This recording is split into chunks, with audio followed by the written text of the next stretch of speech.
मोहतु सहनौ भुनक्तु सह वीर्यं करवावहै तेजस्विनावधीतमस्तु मा विद्विषावहै। शान्ति शान्ति शान्तिः। सदाशिवसमारम्भां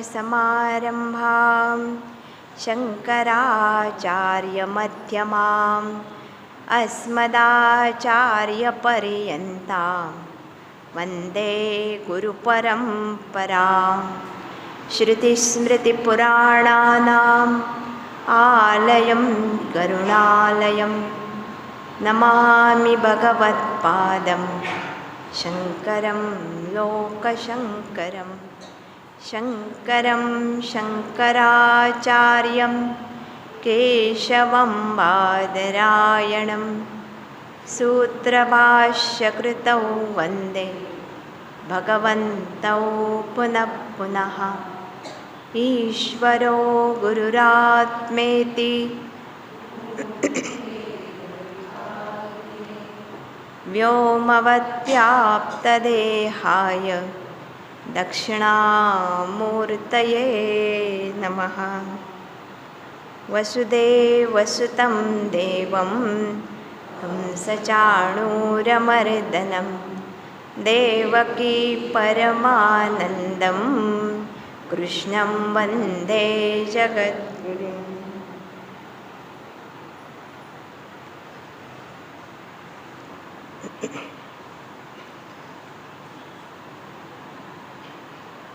काल आपण पाहत होतो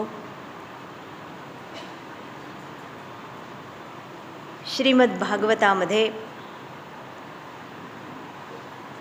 या 10व्या स्कंदामध्ये अतिशय प्रसिद्ध असणारी बारीक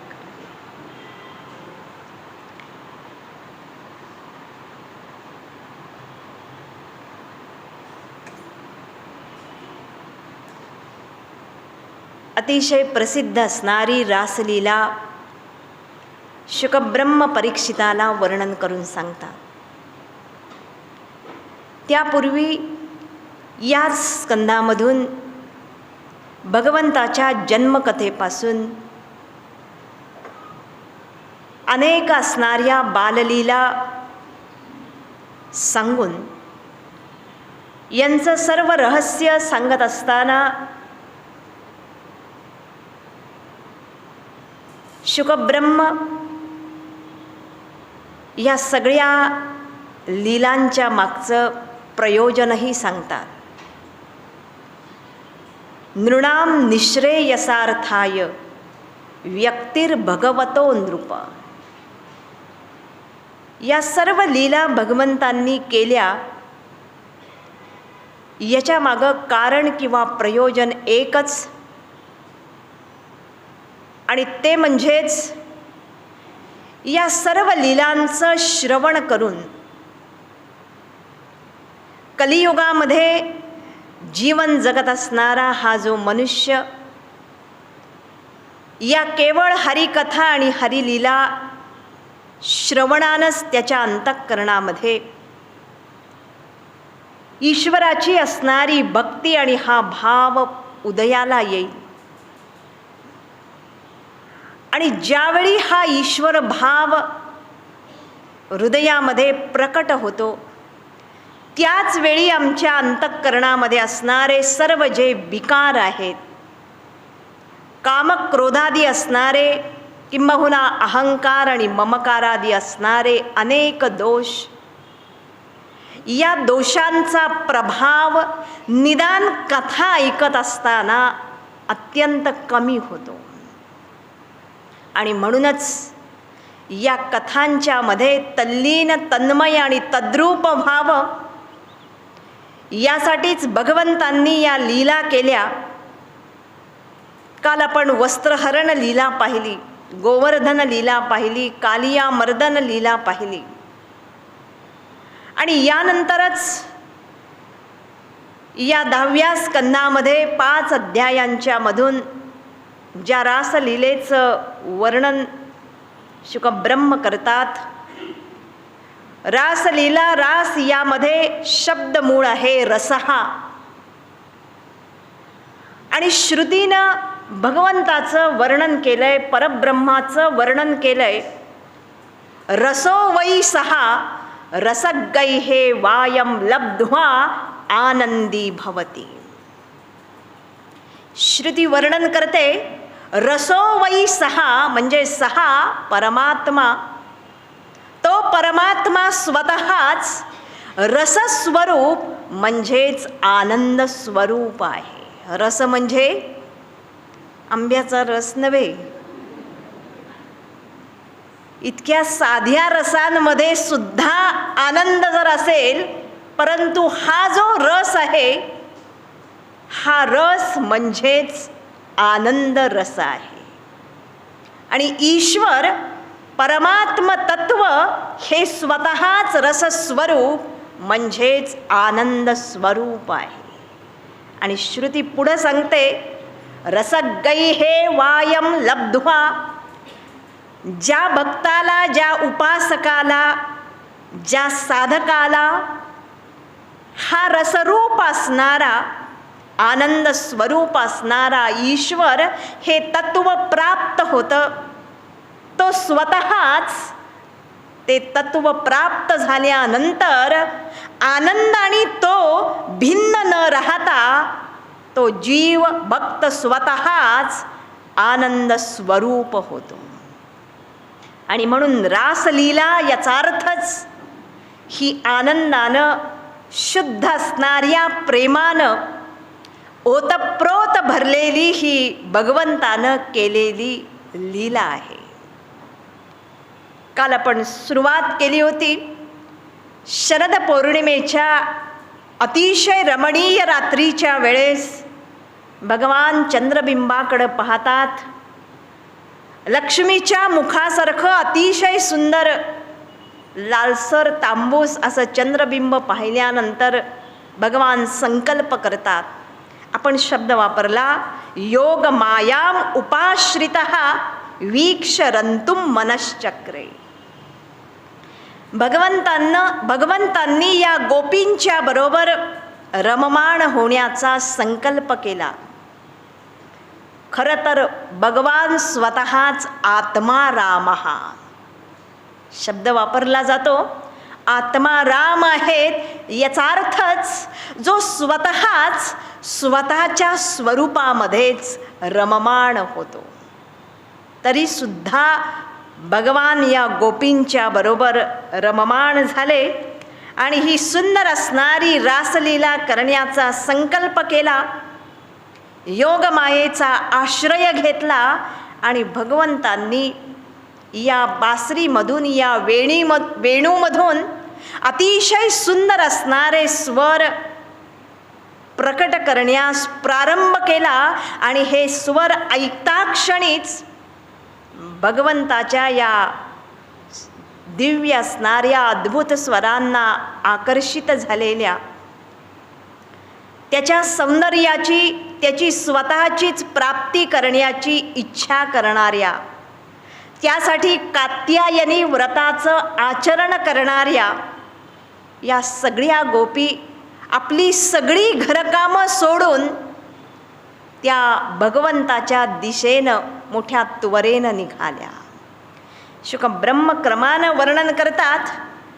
गोपी आल्यानंतर भगवान त्यांचं स्वागत करतात. स्वागतम वो महाभागा.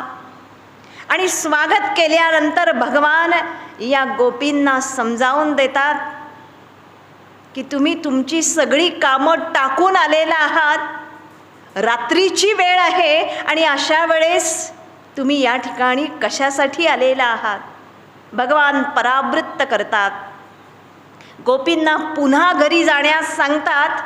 समजावून देत असताना शुकब्रह्म वर्णन करतात. भगवान म्हणतात श्रवणात, दर्शनात, ध्यानात मयी भावहा अनुकीर्तना.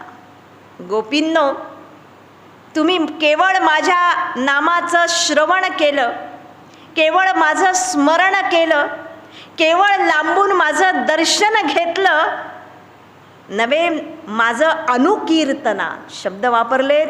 माझं अनुकीर्तन अखंडपणानं कीर्तन केलं तरी सुद्धा माझी प्राप्ती होते. न तथा सन्निकर्षेन प्रतियात ततो गृहा. केवळ शरीरानं सानिध्यामध्ये राहून माझी प्राप्ती होईलच असं सांगता येत नाही. आणि म्हणून तुम्ही जशा माझ्याकडं आल्या तशाच पुन्हा घरी निघून जावं. त्यावेळेस मात्र या गोपी भगवंतावर रागावतात, दुःखी होतात. प्रणय कोपानं त्या भगवंताला सांगतात, भगवंता तुझ्यासाठी आम्ही सर्वस्वाचा त्याग केला, तुझ्याच प्राप्तीसाठी आम्ही कात्यायनीचं व्रत केलं आणि आज ते स्वर ऐकून आम्ही या ठिकाणी तुझ्या जवळ आलेलो आहोत. आमचा कदापि त्याग करू नये. त्यांचा तो भाव, शरणागती हे सगळं पाहून भगवान या गोपींची व्यथा ऐकतात, त्यांचं मनोगत ऐकतात. भगवंताच्या अंतःकरणामध्ये या गोपींच्या विषयी अपार करुणा निर्माण होते आणि भगवान ठरवतात की आता यांना यांच्या व्रताचं फळ द्यावं. आणि म्हणून भगवान त्यांच्याबरोबर रममाण होतात. वृंदावनामध्ये विहार करतात. विहार करताना गोपींच्या मधील अंतःकरणामध्ये असणारं जे दिव्य प्रेम आहे ते जागृत करतात. म्हणून प्रेम आणि भाव आणि भक्ती आमच्या सगळ्यांच्याच हृदयामध्ये आहेच, पण आज तो भाव इतका सुप्त झालेला आहे. आणि म्हणूनच भगवान हा भाव जागृत करतात आणि या सगळ्या गोपींच्या बरोबर रममाण झालेले असताना कळत न कळत या गोपींच्या मनामध्ये अभिमान निर्माण होतो की आम्ही जगातल्या बाकी सगळ्या स्त्रियांच्या पेक्षा काय आहोत, श्रेष्ठ आहोत, सुंदर आहोत, कारण आम्ही भगवंताच्या जवळ आहोत. आणि हा अभिमान भगवान जाणतात आणि त्याच क्षणी भगवान तिथंच अंतर्धान पावतात. सगळ्या गोपी शोधायला लागतात भगवंताला. त्यावेळेस भगवान सापडत नाहीत, सगळीकडं शोधतात आणि जाता जाता खाली पाहायला लागतात तर भगवंताची पावलाचे ठसे त्या मातीमध्ये दिसतात. ही भगवंताचीच पावलं असली पाहिजेत असं त्या गोपी ओळखतात, कारण त्या पावलाच्या मातीमध्ये पडलेल्या ठशांच्या मध्येही सगळी भगवंताच्या चरणकमलावरची शुभचिन्ह साकारलेली असतात. ध्वज आहे, स्वस्तिक आहे, अशी सगळी शुभचिन्ह पाहिल्यावर गोपींना समजतं की ही कृष्णाचीच पावलं आहेत आणि या मार्गानं तो गेलाय. पुढं गेल्यावर आणखी एका युवतीची पावलं दिसतात. या गोपी जाणतात ही आणखीन श्रेष्ठ गोपी असली पाहिजे. अनया राधितो भगवान, हिनं नक्कीच भगवंताची श्रेष्ठ आराधना केली असली पाहिजे. आणि म्हणून भगवंतांनी आपला त्याग केला आणि हिच्याबरोबर रममाण झाले. पुढं गेल्यावर पुन्हा त्या युवतीची सुद्धा पावलं दिसेनात. गोपींना समजत नाही भगवान कुठं आहेत. आणखीन पुढं गेल्यानंतर त्यांना साक्षात राधेचं दर्शन होतं. त्यावेळेस राधेला या दुःख सांगतात. त्यावेळेस राधा या सगळ्या गोपींना सुंदर उपदेश करते आणि सांगते की गोपींनो, ज्या क्षणी आमच्या आत हृदयामध्ये हा अभिमान निर्माण होतो त्यावेळेस परमात्मा आपल्यापासून दूर जातो. माझ्या मनामध्ये सुद्धा हाच अभिमान निर्माण झाला की मी गोपींच्या पेक्षाही श्रेष्ठ आहे. त्यामुळं भगवान माझ्यापासूनही अंतर्धान पावले. गोपी विचारतात भगवंताला कसं शोधावं. त्यावेळेस राधा सांगते भगवंताला शोधायला जायची कुठंही गरज नाहीये.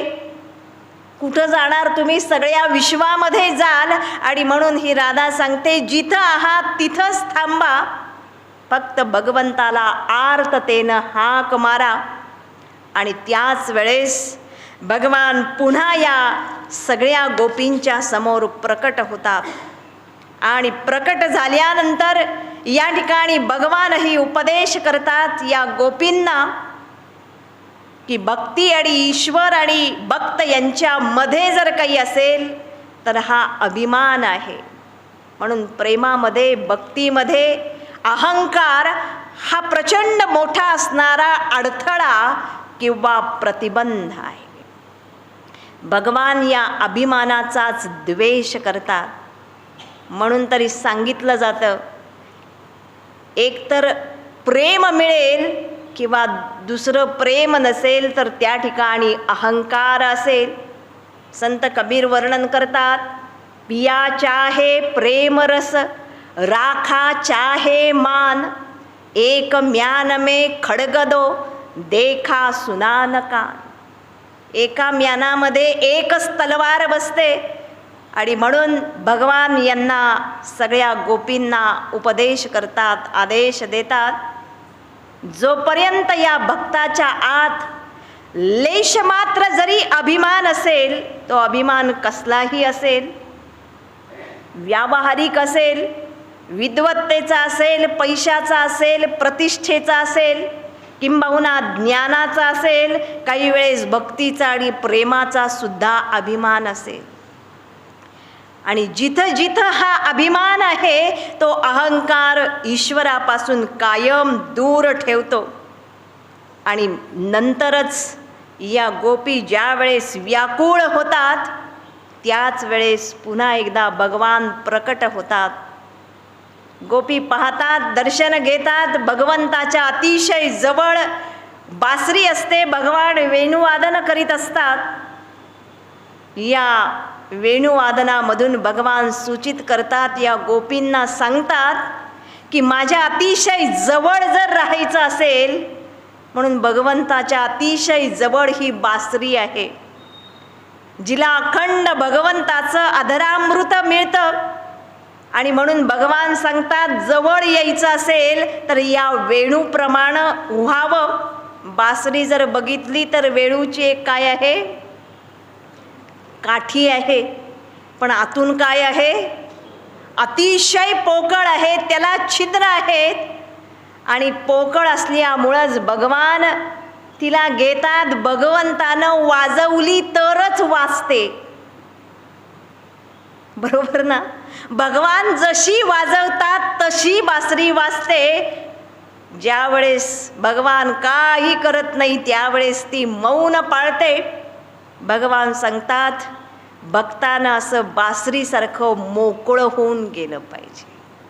खरं तर आपली पण बासरी भगवान रोज वाजवतात, पण ही वाजतच नाही, कारण आपली बासरी आज पोकळ नाही आहे, काय झालेली आहे, इतकी भरलेली आहे. चोकअप आपण म्हणतो ना, पाईप, सगळी पाईपलाईन चोकअप होते, तसं हे हृदय या सगळ्या दोषांनी आणि कामक्रोधादी विकारांनी आज आम्ही इतकं भरलेलं आहे, त्याच्यामध्ये दुसरं काही जायला जागाच नाहीये. भगवान या हृदयामध्ये येऊन बासरी कितीही वाजवली तरी ती वाजणं शक्य नाही. आणि म्हणून बासरीसारखं पोकळ होणं याचा अर्थच आमच्या आतले सगळे जे दोष आहेत, बरोबर, किंवा देहात्मबुद्धीचा या अभिमानाचा अहंकाराचा निराश करणं. तुम्ही पहा, जितकं मन शुद्ध होईल तितकं ते इतकं हलकं आणि इतकं सूक्ष्म होईल. आपोआप भगवान या बासरीला जवळ घेतात. गोपी या ठिकाणी हे सगळं श्रवण करतात, खूप आनंद होतो. आणि त्याच वेळेस भगवंताचं पुन्हा दर्शन झाल्यामुळं या गोपींना आनंद प्राप्त होऊन अतिशय प्रसिद्ध असणारं गोपीगीत या सगळ्या गोपी गातात. गोपीगीत सुद्धा भागवतामध्ये प्रसिद्ध आहे. यामध्ये गोपींनी आपली स्वतःची सगळी व्यथा आणि स्वतःचे भाव भगवंताला कथन केलेले आहेत. जसं आपणही आपल्या आराध्याला आपलं मन मोकळं करून सांगतो, तसं या गोपी स्वतःचंच मनोगत अतिशय सुंदर आणि मार्मिक शब्दांच्या मधून भगवंताला स्वतःच्या मनाची अवस्था कथन करतात आणि सांगतात, जयति तेधिकम जन्मना व्रजः श्रयत इंदिरा शश्वदत्रही. अतिशय सुंदर भगवान व्यासांनी याची रचना केली आहे.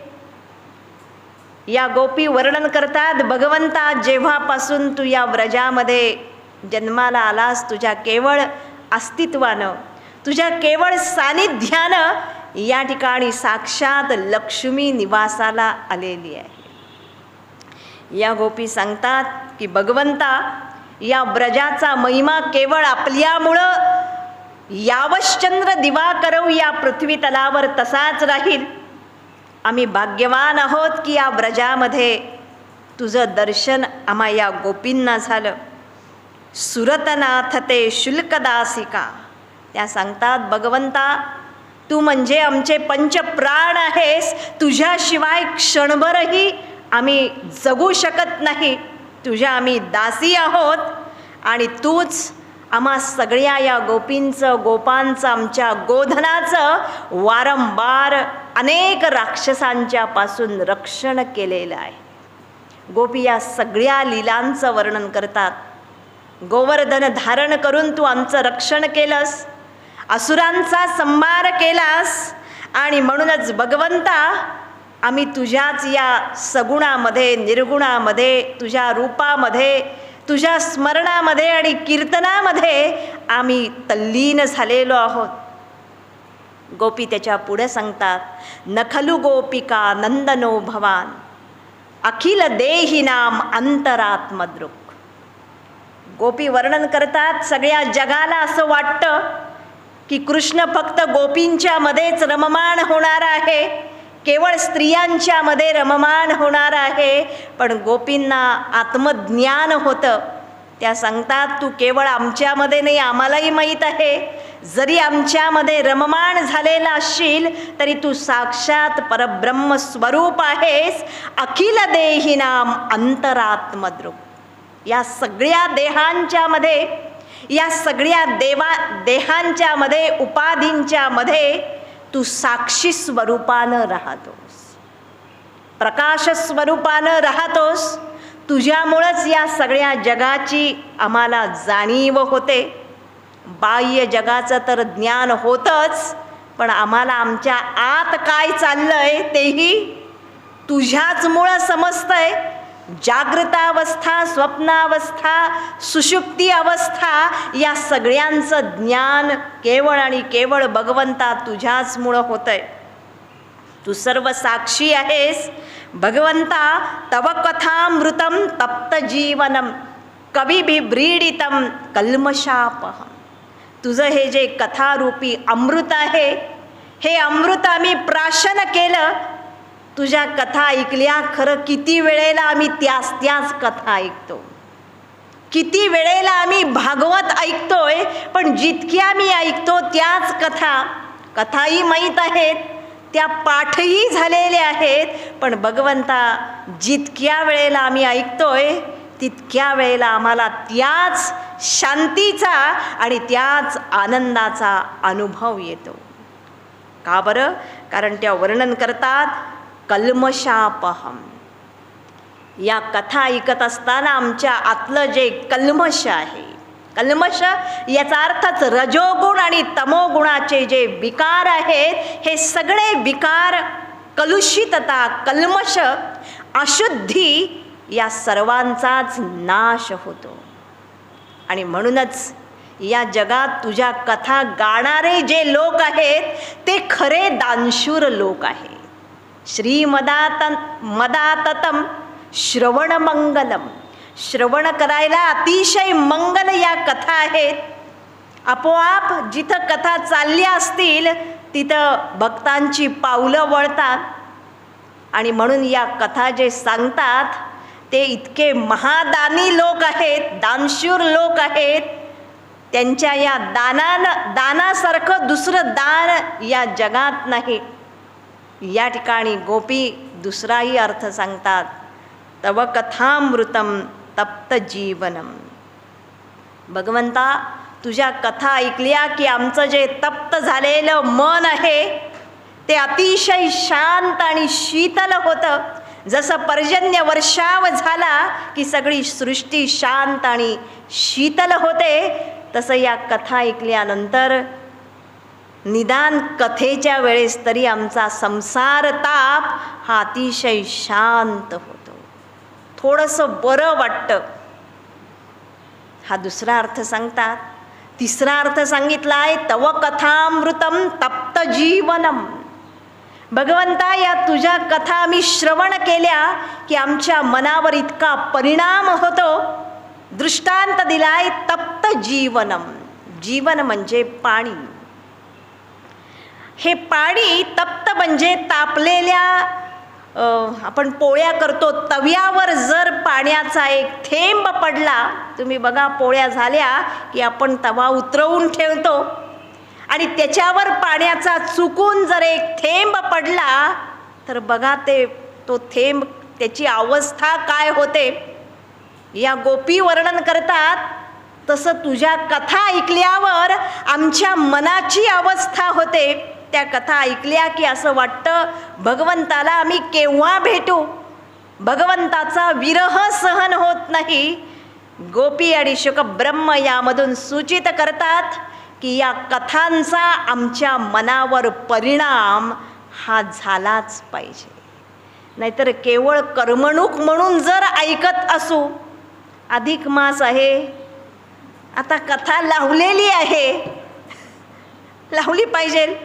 चातुर्मासातही आपण लावतो, श्रावणात लावतो, अधिक मासात काहीतरी कानावरून. आपली भाषा तरी बघा मराठी काय आहे. जाऊन बसायचं आपलं, वाती वळता वळता आपल्याला कथा आम्ही ऐकतोय. शुकब्रह्म सांगतात, भागवताची कथा, शास्त्र कथा, भगवंताची कथा ही कधीही करमणुकीसाठी ऐकली जात नाही. केवळ हसणं आणि केवळ रडवणं हा या कथेचा उद्देशच नाही. आणि म्हणून या कथेमध्ये बाकी सगळ्या गोष्टी गौण आहेत. कथेमध्ये प्रमुख जर असेल तर या ईश्वराबद्दल तीव्र असणारा भाव निर्माण होणं. आपण भजनंसुद्धा ऐकतो, गातो, तुम्ही पहा. याचं प्रयोजन जर असेल तर त्याच्यामध्ये तल्लीन होणं आहे. तो भाव इतका परमोच्च अवस्थेला जातो. ठाकूरांचं चरित्र तुम्ही वाचलं असेल. भजन नुसतं ऐकायला लागलं, भगवंताचं नाव जरी कानावर पडलं तरी सुद्धा भाव समाधी त्यांना लागत असे.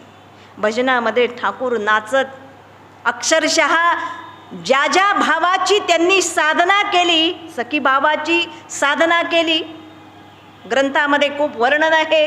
दास्य भावाची साधना केली, त्या भावाशी इतकी एकरूपता निर्माण झाली आणि तो भाव म्हणून या युगामध्ये, या 100-200 वर्षांच्या मध्ये असा एक महापुरुष, युगपुरुष, साक्षात राम आणि कृष्णाचा अवतार असणारा त्यांनी लिहून ठेवलंय. या सगळ्या साधना जागृत करण्यासाठीच त्यांचा अवतार झालेला होता.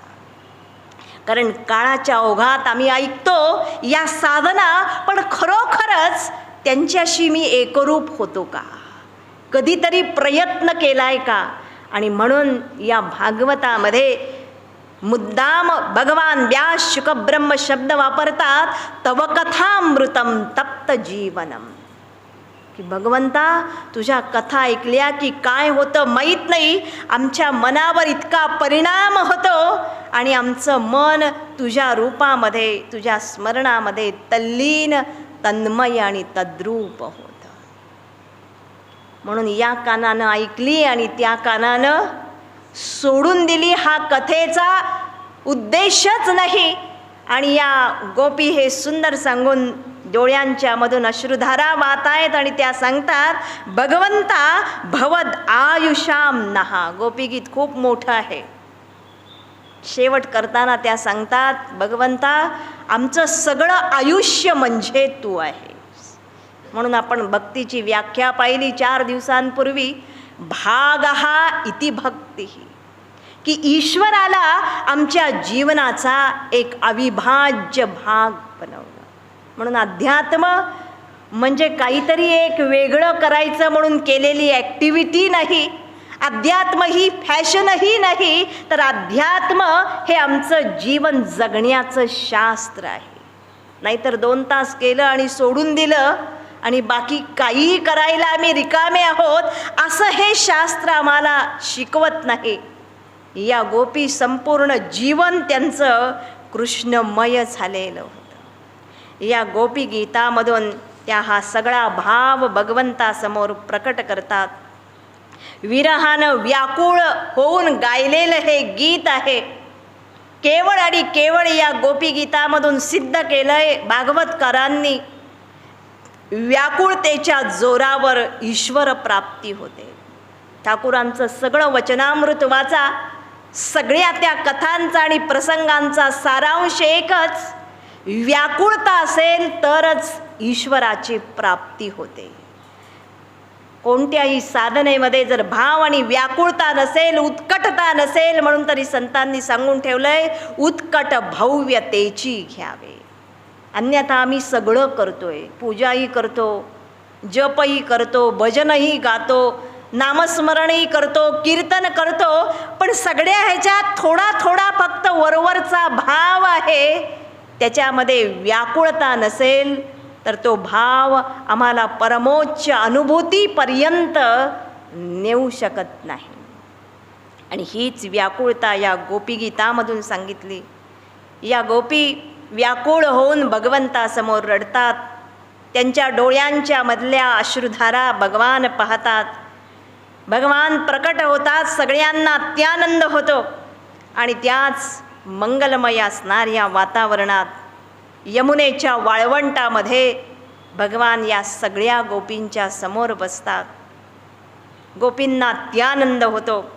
गोपींचं सांत्वन करतात, समजावून देतात. भगवंताच्या केवळ सानिध्यानंच आणि त्याच्या दर्शनानंच विरहाचं सगळं दुःख या विसरतात. आणि भगवान सांगतात की गोपींनो, त्या प्रश्न विचारतात, भगवंता आम्ही इतकं आमचं सगळं सोडून त्याग करून तुझ्या जवळ आलो आणि तू अंतर्धान पावलास. त्यावेळेस भगवान सांगतात की गोपींनो, शरीराचा वियोग हा खरा वियोग नाहीये, उलट या वियोगामध्येच भक्तीचा भाव आणखीन उत्कट होतो. मनानं अधिक जवळ येण्यासाठी आमच्या आयुष्यामध्ये वियोग हा नितांत आवश्यक आहे. नवे, प्रेमामध्ये वियोग आणि विरह ही एक मोठी असणारी साधना.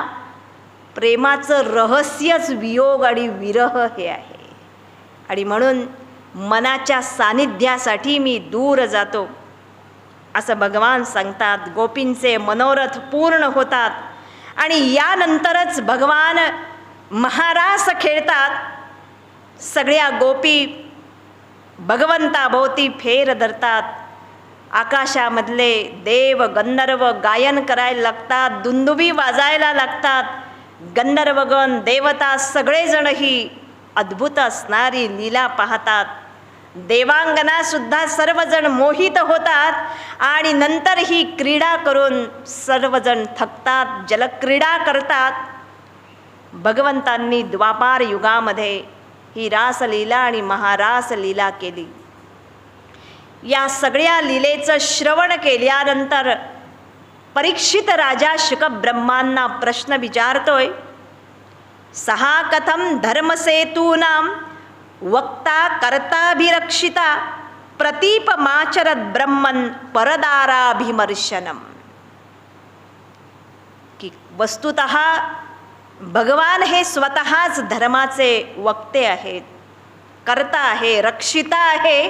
असं असूनही भगवंतांनी यावेळेस हे सगळं धर्मविरोधी आचरण का केलं, याच्या मागचा उद्देश आणि याच्या मागचं रहस्य काय आहे, यावर शुकब्रह्म स्वतःच उत्तर देतात.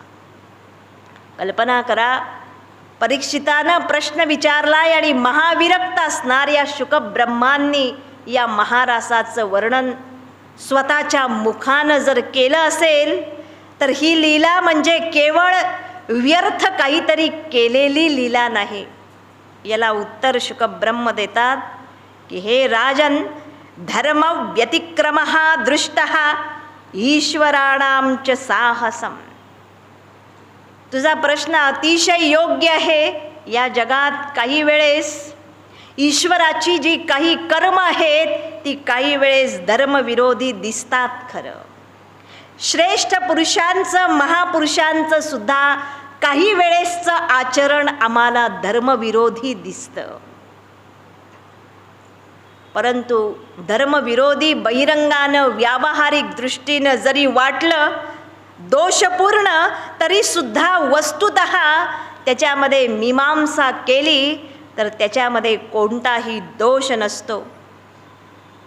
दृष्टांत दिलाय, तेजी यसाम न दोषाय वन्नेहे सर्वभुजो यथा. अग्नी हा सर्वभक्षी आहे असं म्हणतात आणि म्हणून अग्नीनं काहीही जरी भक्षण केलं तरी अग्नी काही अपवित्र होत नाही. अग्नीमध्ये यज्ञाच्या आहुतीही टाकल्या जातात आणि त्याच अग्नीमध्ये आपण काही वेळेस अनेक अशुद्ध गोष्टी सुद्धा टाकतो. अग्नी त्या सगळ्यांचं भक्षण करतो, पण अग्नीला काही दोष लागत नाही, अग्नी काही अशुद्ध होत नाही. आणि त्याच्या पुढं शुकब्रह्मांनी आदेश दिला या परीक्षिताला, बाबा रे, ही रासलीला जी कलियुगातल्या माणसाला सांगितली आहे ही कशासाठी सांगितली आहे? नैतत् समाचरे जातु मनसा अपि यनीश्वरः. जो ईश्वर नाही, अनीश्वर म्हणजे जो ईश्वर नाही, सामान्य मनुष्य आहे, त्यानं या रासलीलेचं मनानं सुद्धा अनुसरण करू नये. नैतत् समाचरे जातु. मग तुम्ही लगेच म्हणाल, कलियुगातला माणूस प्रश्न विचारण्यातही निष्णात आहे, मग म्हणेल का बरं करू नये, केलं तर काय होतं?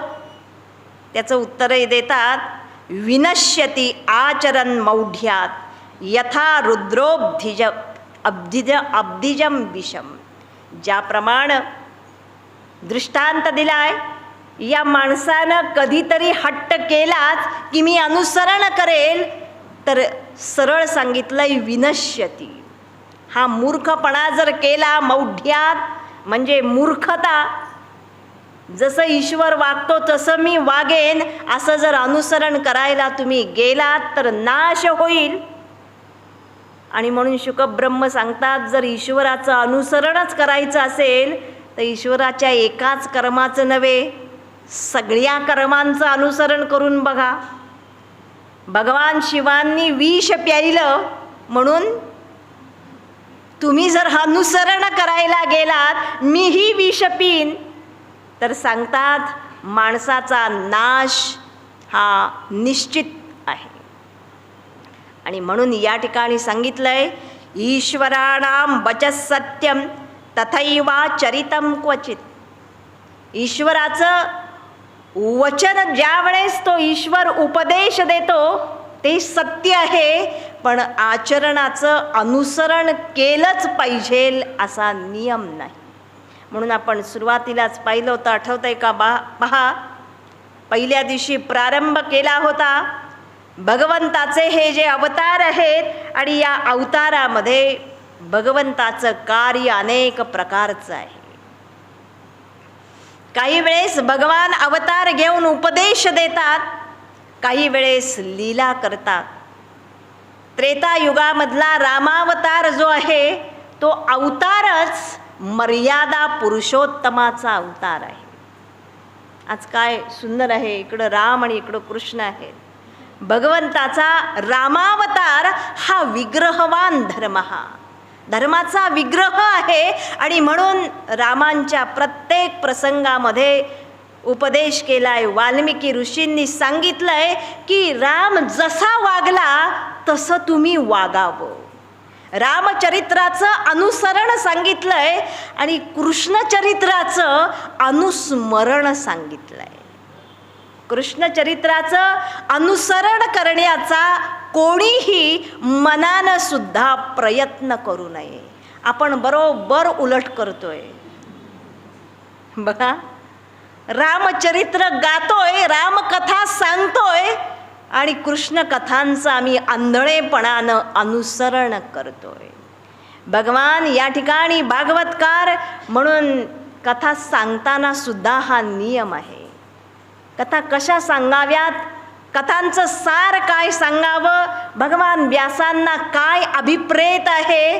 भगवान व्यासांच्या सारख्या या ऋषींनी, शुकब्रह्मांच्या सारख्या विरक्त पुरुषानं जर ही लीला सांगितली असेल तर याच्या मागं काहीतरी गूढार्थ आहे. ऐकली आणि केवळ अनुसरण केलं, आज आपण तोच प्रकार या समाजामध्ये पाहतोय. पण भगवंतांनी त्याच वेळी सांगितलंय, शुकब्रह्मांनी, बाबा रे याचं अनुसरण करू नकोस, या लीलेचं केवळ स्मरण आणि श्रवण सांगितलंय. ती कथा, ती लीला ऐकावी आणि भगवंताच्या स्वरूपाशी एकरूप व्हावं. आणि म्हणूनच या ठिकाणी रासक्रीडेचं महात्म्य सांगतात.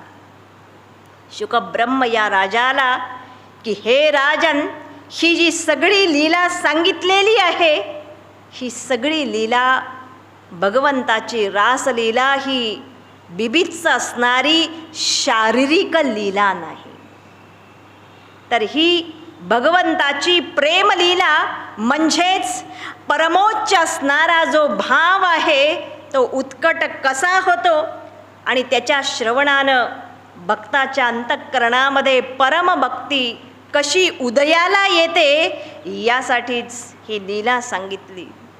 आणि ही ऐकताच या ठिकाणी दृष्टांत दिलाय. शुकब्रह्म सांगतात की ज्यावेळेस भगवंतांनी ही लीला केली त्यावेळेस रेमे रमेशो व्रजसुंदरीभिः यथा अर्भकः स्वप्रतिबिंब विभ्रमः,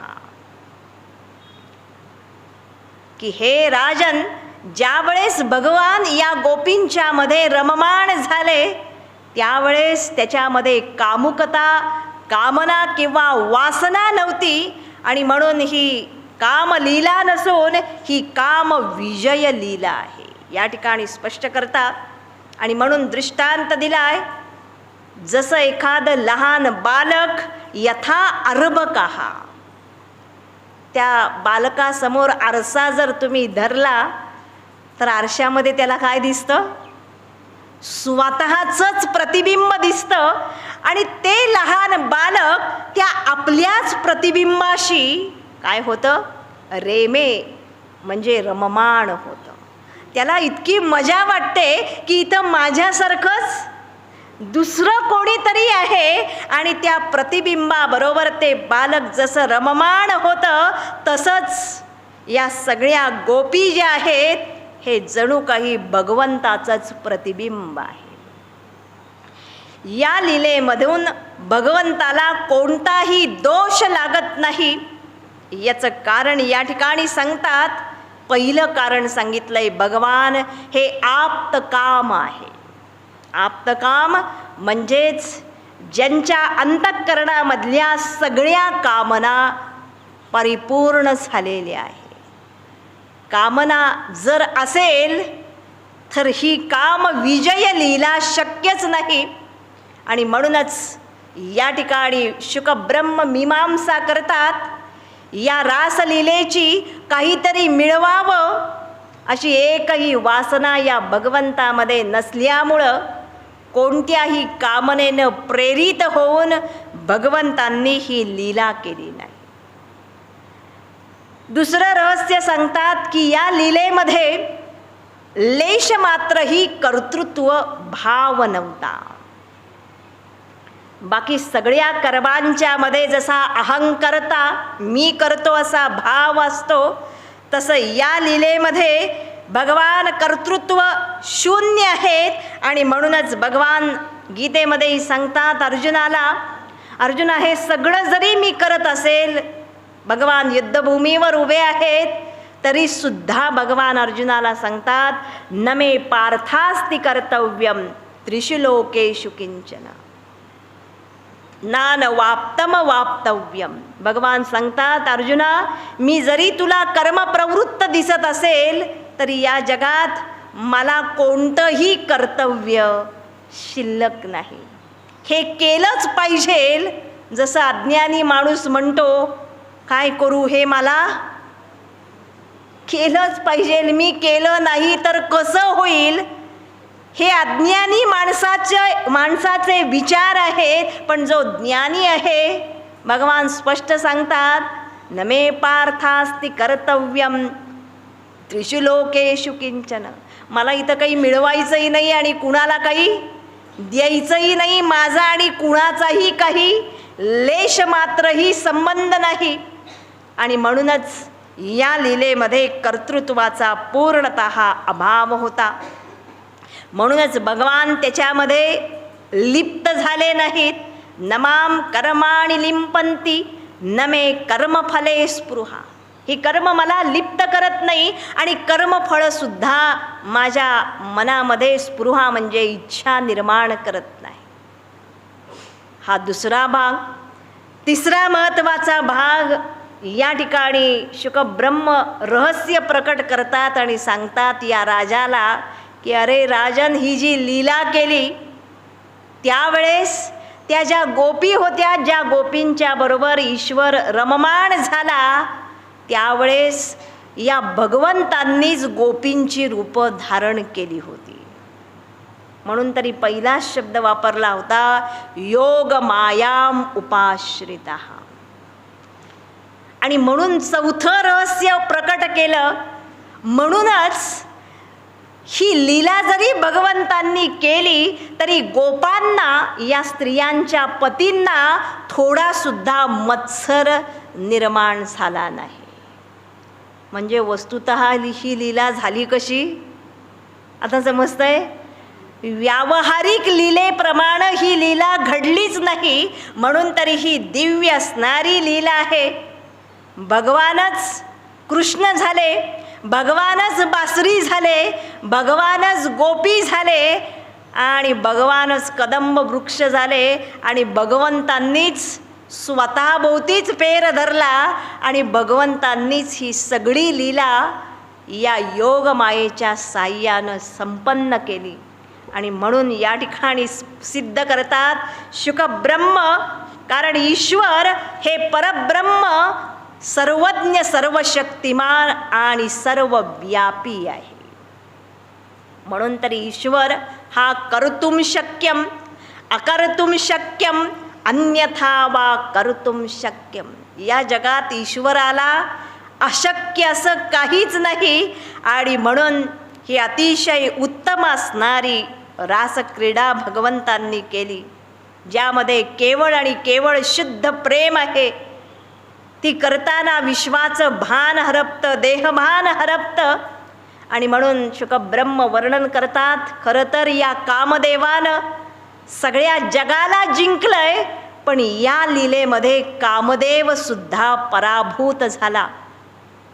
कारण ही काम विजय लीला आहे. ब्रह्मादी यमसम्रूढ दर्प कंदर्प दर्प, हा कंदर्पाचा सुद्धा दर्प या लीलेमध्ये नाहीसा झाला. एवढं अप्रतिम सौंदर्य या भगवंताचं आणि या सगळ्या गोपींचं होतं, असं या ठिकाणी वर्णन करतात. आणि म्हणून ही लीला सांगत असताना स्पष्ट करतात की या लीलेमध्ये मुरलीची ज्या क्षणी या गोपींनी धून ऐकली, त्याच वेळेस भांडीर वटाखाली सगळे एकत्र आले. कृष्णाच्या एका हातात बासरी आहे, दुसरा हात आदिमाया राधेच्या त्याच्या शक्तीच्या खांद्यावर आहे. आणि मगच भगवंतांनी ही सुंदर लीला केली. शुकब्रह्म मीमांसा करतात आणि सांगतात की आमच्याही आत आजही हा ईश्वर अखंड ही रासलीला करतोय. लीला ही बाहेर झालेलीच नाहीये. लीला जी चालली आहे जन्मानुजन्म, ती आमच्या आत चाललेली आहे. त्याला रासलीला करण्याचं कार्य भगवान या द्वापार युगात करतात. भगवान रोजच बासरी वाजवतो, पण आम्हाला कधीच ऐकू येणं शक्य नाही आहे. आजही ही लीला अखंड चालू आहे. याचं कारण सांगतात, या लीलेमधल्या ज्या गोपी आहेत त्या गोपी याचा अर्थच भक्ताच्या आमच्या अंतःकरणामधल्या प्रेमवृत्ती आहे. म्हणून तरी या मार्गामध्ये आपण आलो की काही वेळेस तुम्ही पहा, ईश्वराबद्दलचा हा भाव उत्कट होतो. कदाचित आम्ही पूजा करत असू, काही वेळेस आम्ही भजन ऐकत असू, सुंदर असणारं त्याच्यामध्ये तल्लीन होऊन गात असू, त्यावेळेस तो भाव इतका उत्कट होतो. आणि असे जे प्रेमभाव आहेत, इथं शब्द वापरलाय प्रेम वृत्ती आहेत, या वृत्ती म्हणजेच या सगळ्या गोपी आहे. यानंतर जी राधा आहे, जिच्या खांद्याचा आधार घेतलाय, या राधेच्या या आदिमायेच्या आश्रयाशिवाय ही लीला होऊच शकत नाही. आणि ही राधा म्हणजे साक्षात ब्रह्मविद्या आहे, आत्मविद्या आहे. आणि परमात्मा या आत्मविद्येच्या सहज, म्हणून मायेचे सुद्धा 2 प्रकार सांगितले जातात. एक विद्या माया आणि दुसरी अविद्या माया. यातली जी विद्या माया आहे, अविद्या माया जीवाला संसारामध्ये बद्ध करते. पण जी विद्या माया आहे, ब्रह्मविद्या आहे, आमच्या जीवनामध्ये ही राधा येत असेल तर साक्षात या ब्रह्मविद्येच्या रूपानं येते, या ज्ञानाच्या रूपानं येते. भगवंताच्या देवी भागवतामध्ये तुम्ही ऐकलंय, भगवंताच्या प्राणांची ही अधिष्ठात्री असणारी, अभिन्न आल्हादिनी असणारी ही शक्ती म्हणजे राधा आहे. आणि भगवान जी रासलीला करतात, ही रसप्रधान आनंदप्रधान असणारी लीला आहे. म्हणून ज्यावेळेस वेणुगीत भगवंतांनी गायलं, त्या वेणुगीताच्या वेळी वाजवलेली बासरी सगळ्यांना ऐकायला येते, पशु पक्षी गोप गोपी सगळा निसर्ग. पण भगवंतांनी दुसऱ्या वेळेस बासरी वाजवली, रासलीलेच्या वेळेस ती बासरी मात्र फक्त गोपींनाच ऐकायला येते. ते वेणुवादन केवळ कारण ते वेणुवादन अधिकारी असणाऱ्या भक्तालाच, साधकालाच ऐकायला येतं. आणि या सगळ्या गोपी अशा आहेत, म्हणून त्याच्या आधीच वस्त्रहरण लीला आपण पाहिलंय, आवरण भंग लीला, अज्ञानाचे सगळे कोश या गोपींचे नष्ट झालेले आहेत. आणि त्याच गोपी या रासलीलेच्या अधिकारी आहेत. आणि म्हणून रासाची बासरी केवळ या गोपींना ऐकायला येते. शुक ब्रह्म या ठिकाणी सिद्ध करतात, असा हा रास आमच्या आत हृदयामध्ये चाललेला आहे. गोपी म्हणजेच आमच्या आतल्या अनेक वृत्ती आहेत. तुम्ही पहा, जे जे विषय मी पाहतोय या जगामध्ये, तुम्ही पहा, विषय पाहिला रे पाहिला की आमच्या अंतःकरणामध्ये एक वृत्ती, एक विचार प्रकट होतो. डोंगर पाहिला की डोंगराचा विचार, गाय म्हटलं, शब्द उच्चारला रे उच्चारला की गायीची वृत्ती.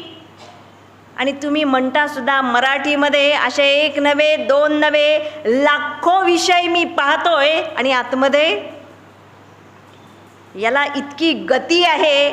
तुम्ही म्हणता विचार साहित्यिक भाषेत, आमच्या मनामध्ये विचारांनी काय धरलाय, फेर धरलेला आहे. फेर कसला, इतकं गरगर गरगर, इतका प्रचंड मोठा वेग आहे विचारांचा, एकामागं एक एकामागं एक. पण हा खरा रास नाही आहे. ज्यावेळेस या विषयांच्या वृत्तीची जागा ईश्वर घेतो, म्हणून बघा महारासाचं वर्णन केलंय. सुरुवातीला मध्ये ईश्वर आहे, परमात्मा आत आहेच. तुम्ही असा किंवा नसा, ईश्वर आपल्या आत अखंड आहे. आणि त्याच्या भोवती हा फेर विचारांचा, वृत्तींचा, या मनाचा चाललेला आहे. पहिल्यांदी एक गोपी आणि एका गोपीबरोबर दुसरी गोपी रास खेळते. थोड्या वेळानं या गोपींना अनुभूती येते की एक गोपी आणि प्रत्येक गोपीबरोबर एक कृष्ण, एक गोपी आणि एक कृष्ण. आणि ज्यावेळेस हा रास रंगामध्ये येतो त्यावेळेस गोपी राहतच नाही, सगळ्या ठिकाणी कृष्णच दिसायला लागतो. शुक ब्रह्ममीमांसा करतात, आमच्या यात तुम्ही जर साधना करत असाल, खरोखरच उपासना करत असाल, उपासना म्हणजे केवळ नाकतोंड दाबणं, काहीतरी ध्यान मेडिटेशन शिकणं आणि योगा करणं म्हणजे ही साधना नाही आहे.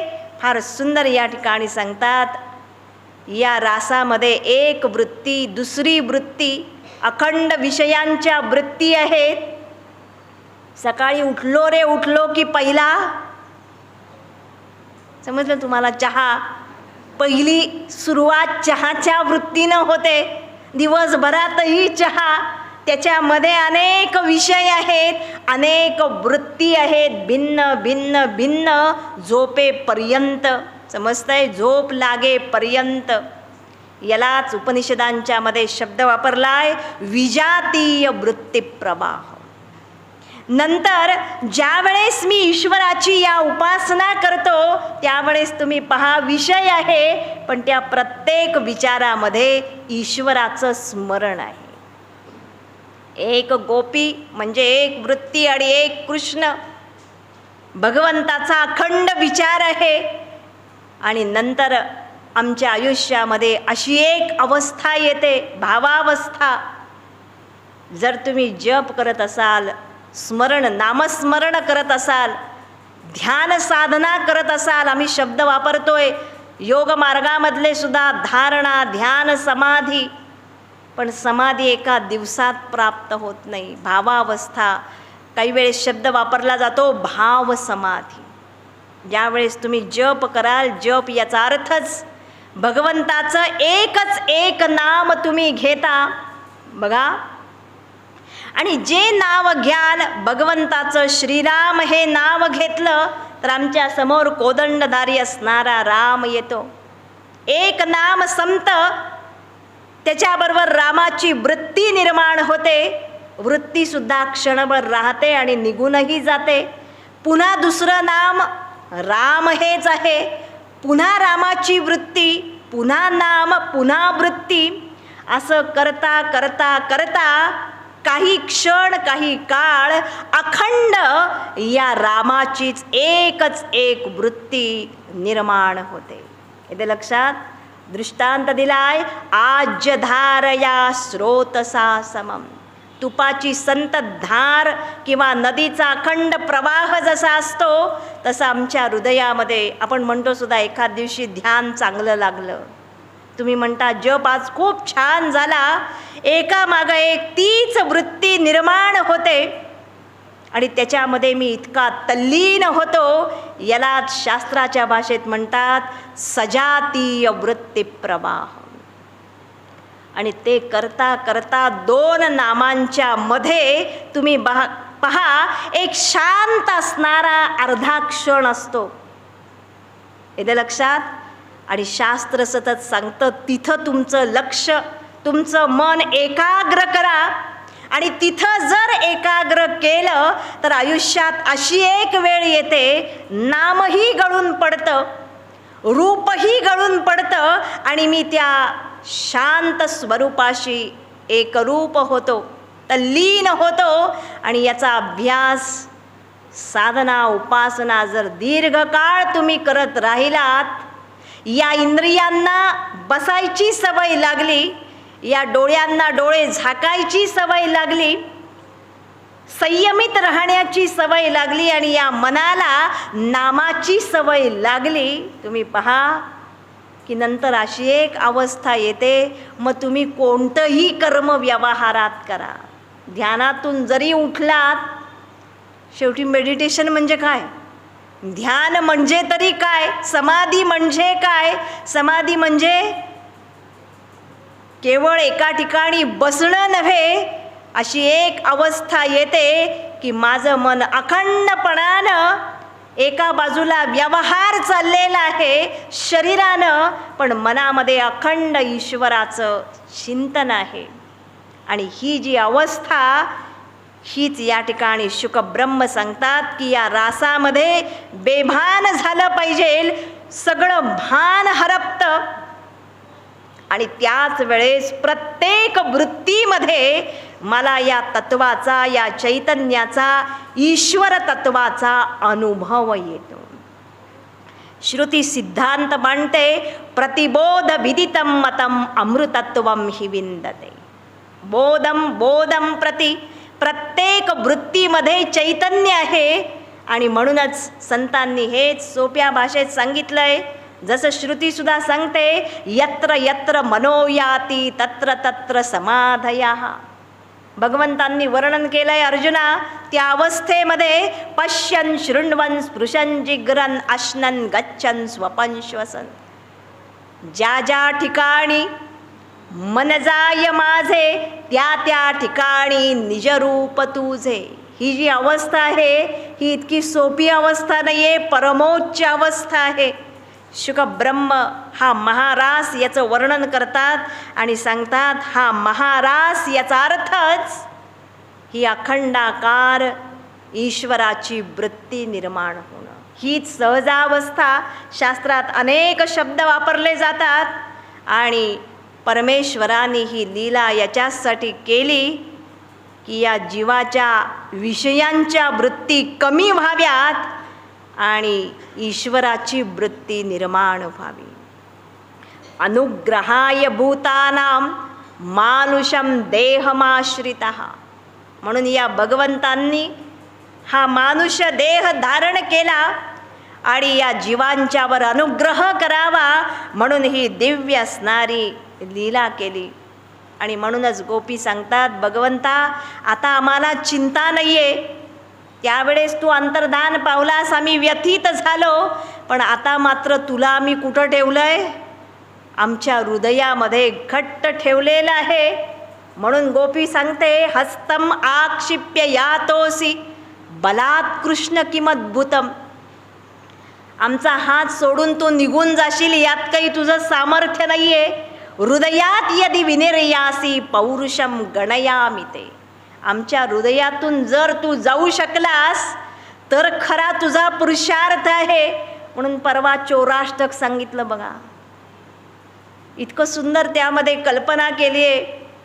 भगवान इतक्या चोऱ्या करतात, हृदयाची चोरी, दही दुधाची चोरी, असं सगळं वर्णन आहे.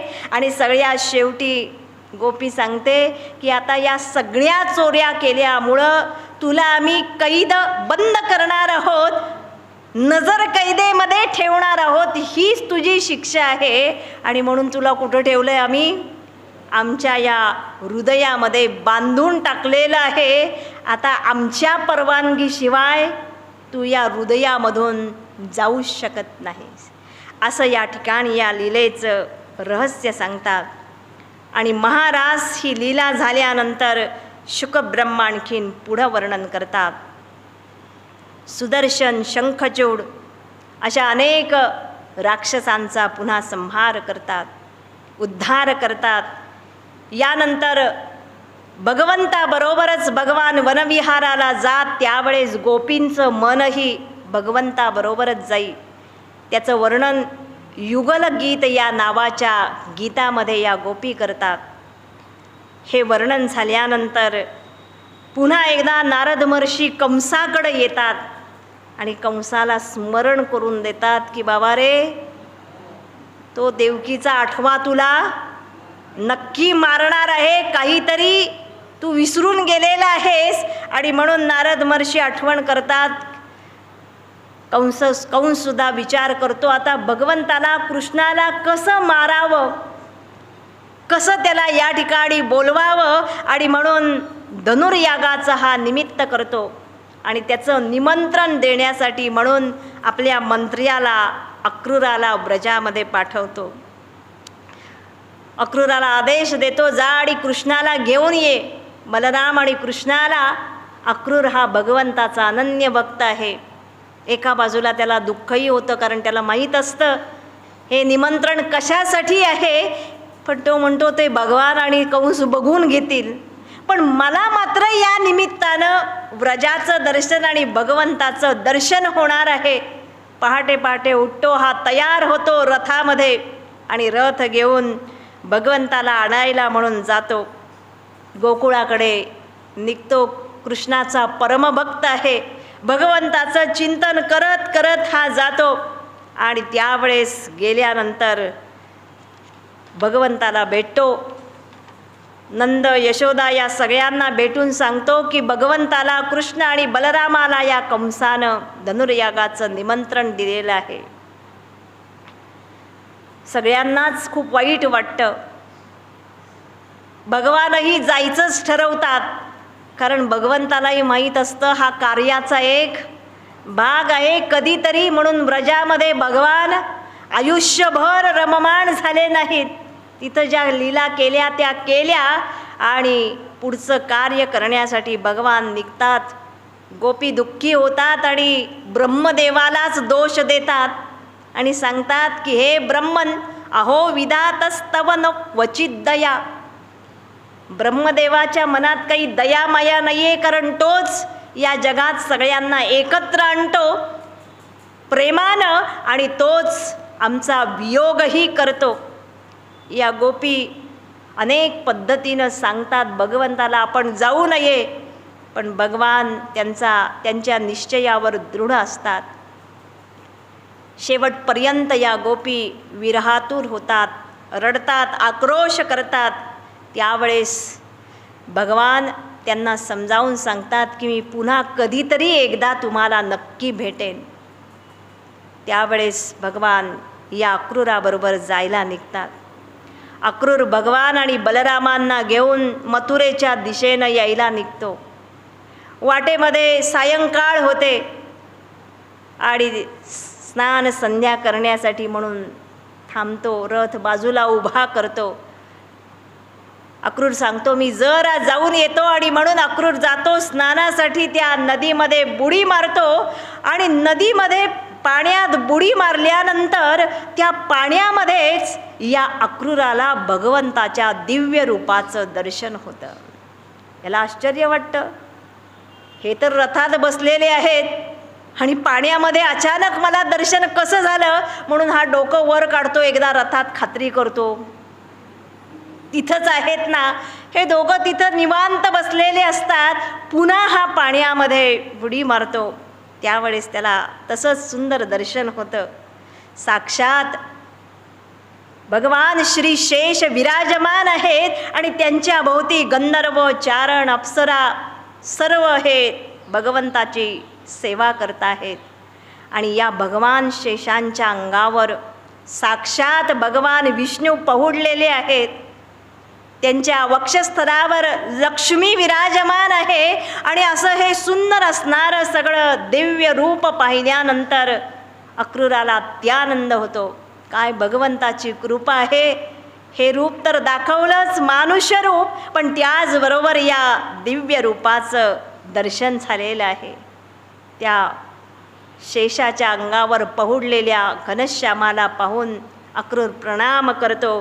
भगवंताच्या जवळ येतो आणि स्तवन करतो, भगवंता तुला मी नतमस्तक आहे. तूच या सगळ्या जगताचं कारण, कारणांचंही कारण आहेस. आणि असं करत मोठ्या आनंदानं अक्रूर मथुरेपर्यंत येऊन पोहोचतो. अक्रूर सगळं आता नियोजन सांगतो. कंसानं सगळी तयारी केलेली आहे स्वागताची वगैरे.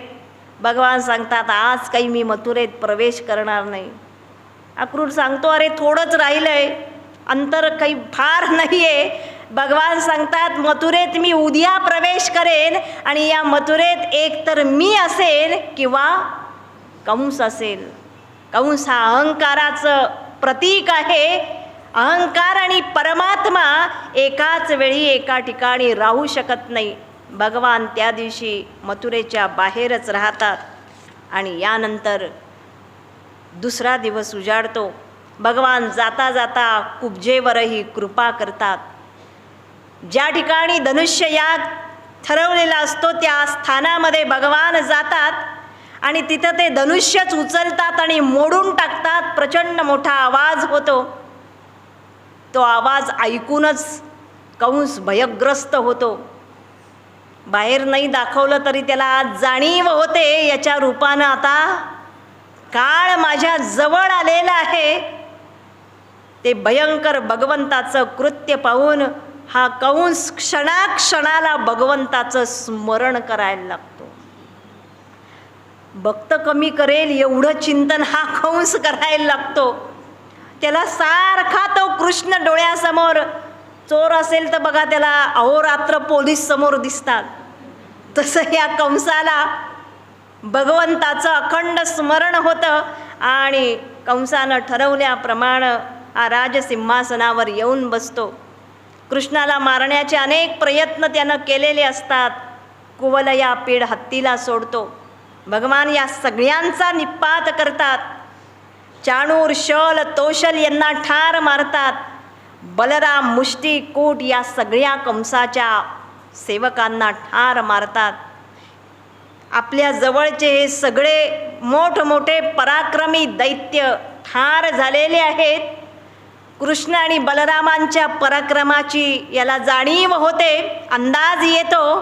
आणि त्यावेळेस मात्र याचं धैर्य खचतं. हा कसंही बोलायला लागतो तेव्हा भगवान स्वतःच त्याच्यावर चालून जातात.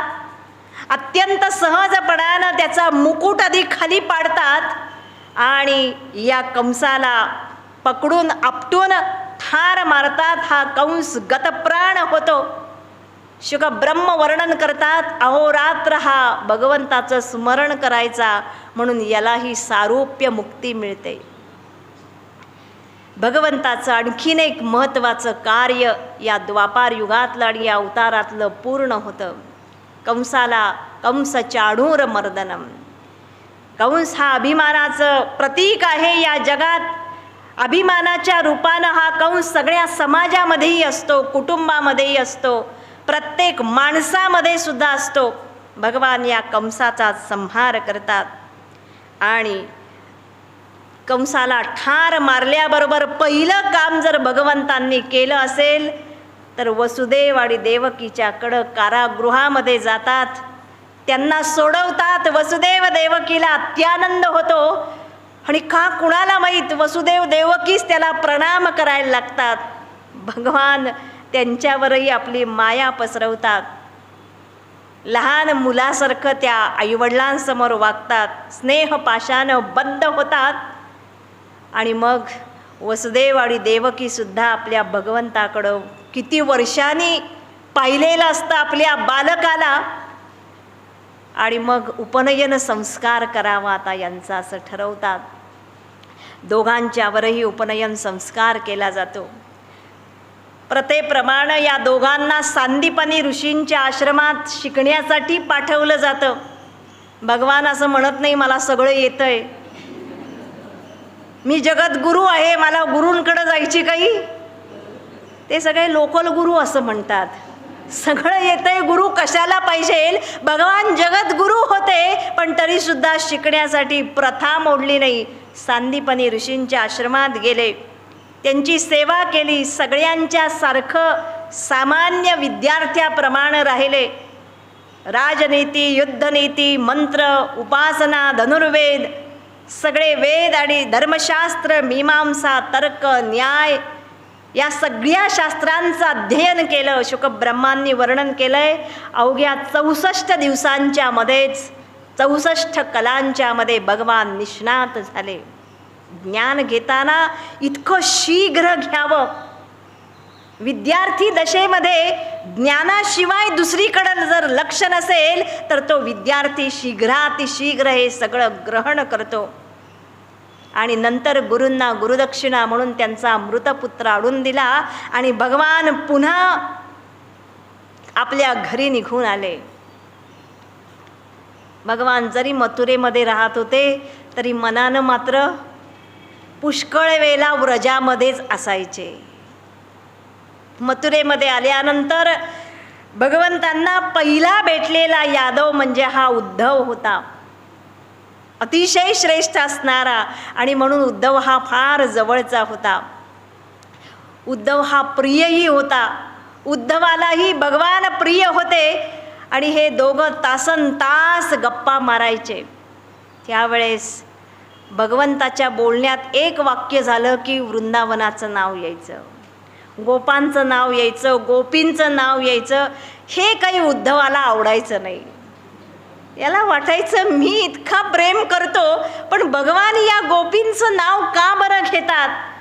भगवान हा भाव ओळखतात आणि एकदा उद्धवाला सांगतात, उद्धवा एकदा व्रजामध्ये जाऊन ये, माझं थोडंसं काम आहे. उद्धवाचं वर्णन केलंय शुकब्रह्मांनी. वृष्णीनाम प्रवरो मंत्री कृष्णस्य दयित सखा शिष्य हा बृहस्पते हे साक्षात उद्धवा हा बुद्धिसत्तमा.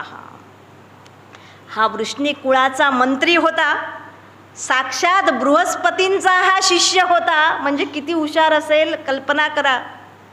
हा इतकंच नव्हे, बुद्धिसत्तमहा कृष्णस्य दयितः सखा, बुद्धिमान होता. आणि सगळ्यात महत्त्वाचं याचं वैशिष्ट्य म्हणजे कृष्णाचा प्रियोत्तम होता. भगवान याला सांगतात की उद्धवा या ब्रजामध्ये तू जावस, गच्छोद्धव ब्रजम सौम्य पित्रोर्नो प्रीतिमावह.